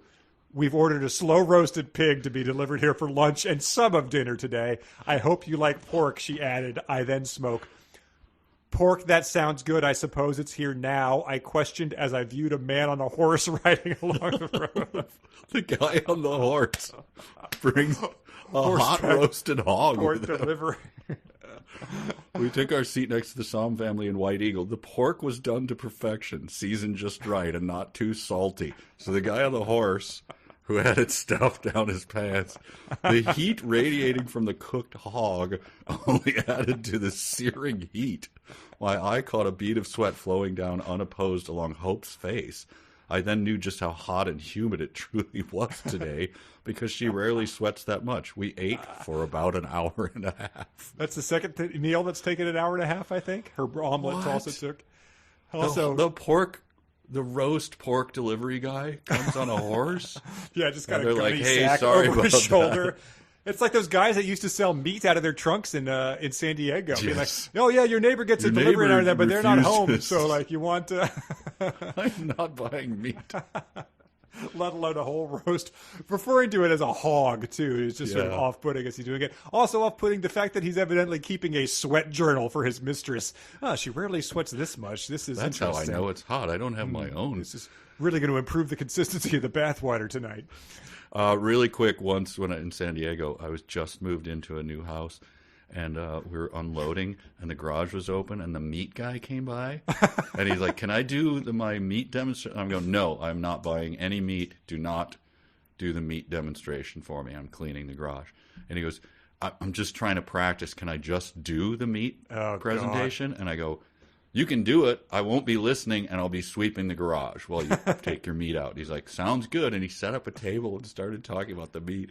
And then he gets to the end of it, and he goes, "So how much can I put you down for?" And I go, "I'm not buying any meat." And he goes, "Well, fuck you." "Well, sorry." And he starts slamming his stuff. I'm like, "What are you talking about?" I could not have been more clear. Oh, the exact same thing happened to me. It was me and it was like, we were 22, first, few months in San Diego, at Pacific Beach, had just, pretty much like just passing the bong back and forth. And the meat guy knocks on the door, and we're like, "Oh no." And he does the whole thing. And like, we're 22, like, we're clearly not buying this meat. And just sitting there, like, watching him do it, be like, "I can't even move." Like, and he's like, "How much can I put you down for?" We're like, we can't buy any meat. And he's just like, "Well, what a waste of my time." We're like, "We didn't ask for this. We didn't want it." For You're the the love door-to-door of meat guy. What are we supposed to do? I'm glad we both had this experience. I'm going to buy a $60 steak that gets delivered every 30 days, and I have to sign up for it. All right. All right, let's wrap this thing up. There's one more sentence I want to focus on that's a misspelling, but it's very funny. "Little was heard. Otherwise, I, however..." Oh, sorry. Just your brain fills in words that are supposed to be there. "Little was heard otherwise. I, however, aware of the storm, lay awake thinking about the peacefulness and the clam." The clam last few days. Oh, I missed that one. Thinking about the clam really could keep you up at night. I would love if that was actually the evil force in this one. And anything else before the last, the way this ends? No, I just have so many dumb sentences that I think we can't even cover all of it. It ends with one more meal. "I sat in the kitchen watching Hope cook dinner. She cooked well, and much to my taste, her foods were always alive with flavor, and yet a slight spice to them as well. Tonight for dinner she made Mexican rice and chicken burritos covered in a white cheddar sauce. It was very good. It contained ample amounts of chicken, peppers, and drowned in cheese." Contained and drowned in cheese. "We soon had finished enjoying the food, and now desired some well-needed sleep. Within our beds we sank, and the breeze cooled us. We slept." So today, the past 2 days, he ate breakfast several times, read a book, put out a wildfire, ate a pig, and then ate burritos. Yes. That's what happened in this chapter. And a beef stew.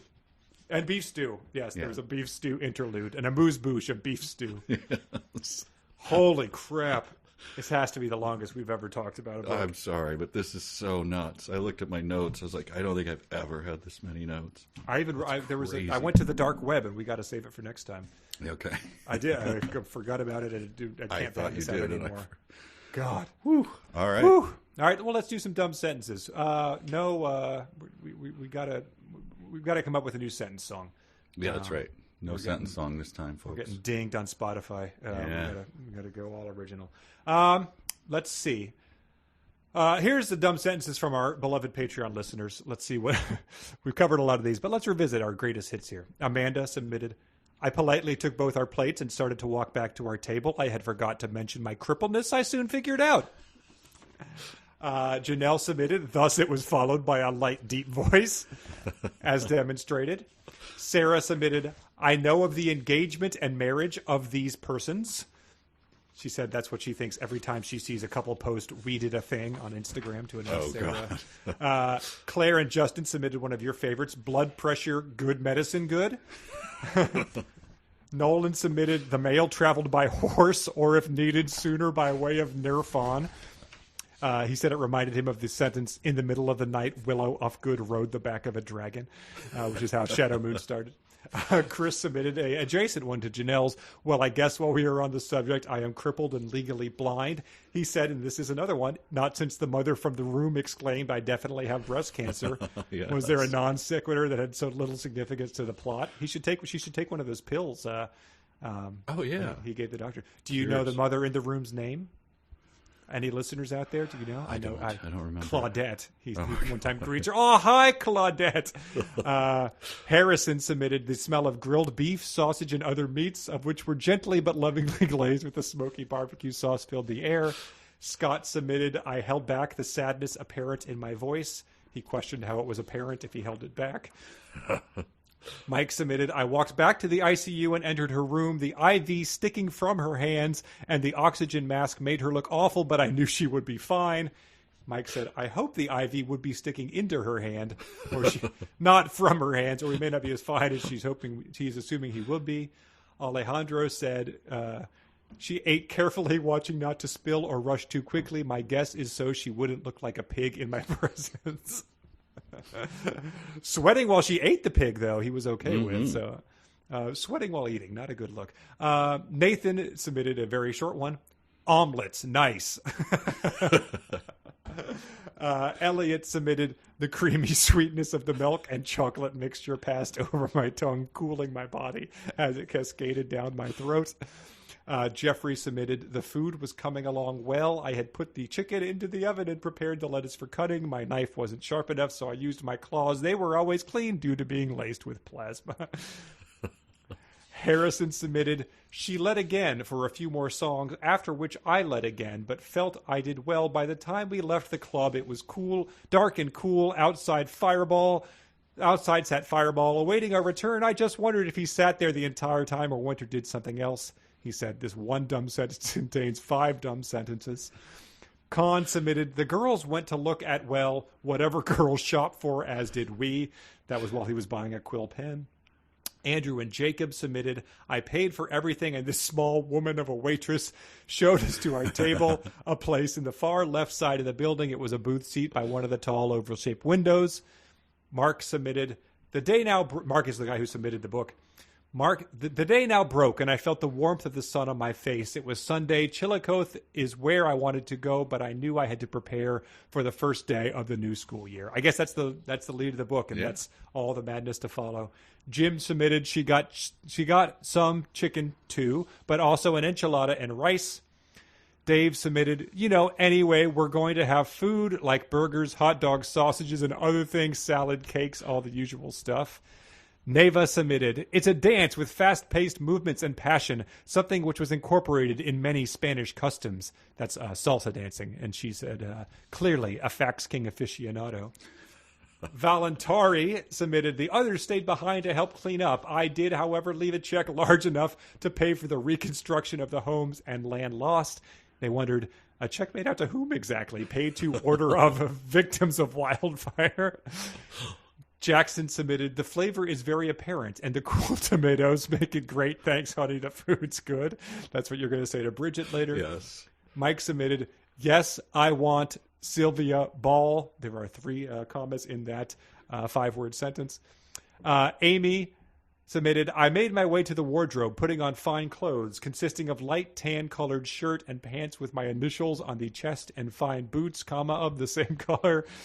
Philip submitted, I gestured her to give me my plate, and thus I began to eat some. Some being food, he said. Alex submitted, I guess my true question is how long I in the bath was. And he said he really fell into the Yoda syntax in the 2nd chapter, and that is also one of the few sentences in the book with no commas. Craig and Daniel both submitted, whom might I ask, my voice muffled by the ever-present mass of pork in my mouth, speaking as I did as I chewed. And one of them said that was page 48 of the book, I guess, according to the Kindle. And Hayden submitted, pork, that sounds good. I suppose it's here now. I questioned as I viewed a man on a horse riding along the roast. He just said, I can't stop laughing at this one. I can't wait to eat that meat. Oh, what did you have anything left? This is a sentence all by itself. The language, the people, as well as their reaction to the odd couple, us. I was going to go through them quickly. Setting behind me to the left of my window and read over it. That's a sentence. I wasn't present to do other things like training and my human life. Wow, that sounds like a surly teenager.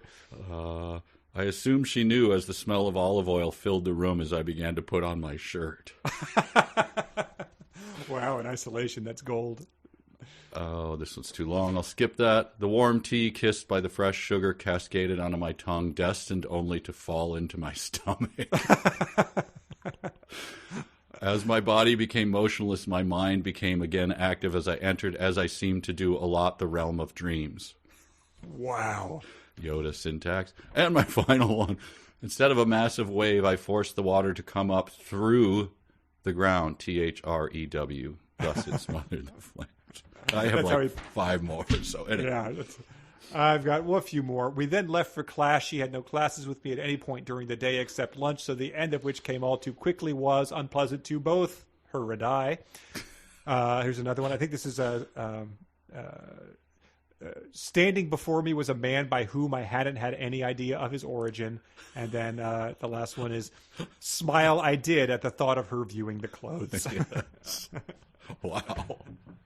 Oh, I'm exhausted. Oh, that is a lot. That was a long reading, too. But yeah, it was. It was 20,000 words, which, is not that much more than what we usually do, but it felt very long. You can't skip just because of how anything. dense it is. Yeah, you got to keep going. All right. Well, I'm excited for the rest. The next chapter begins with the realm of Eris. So it's all in bold, by the way. Oh, well, thanks, everybody, for supporting it. Thank you. Mark, for recommending. Thanks, Jackals. If you have to listen to this in pieces, sorry, it's long. See you all. Bye.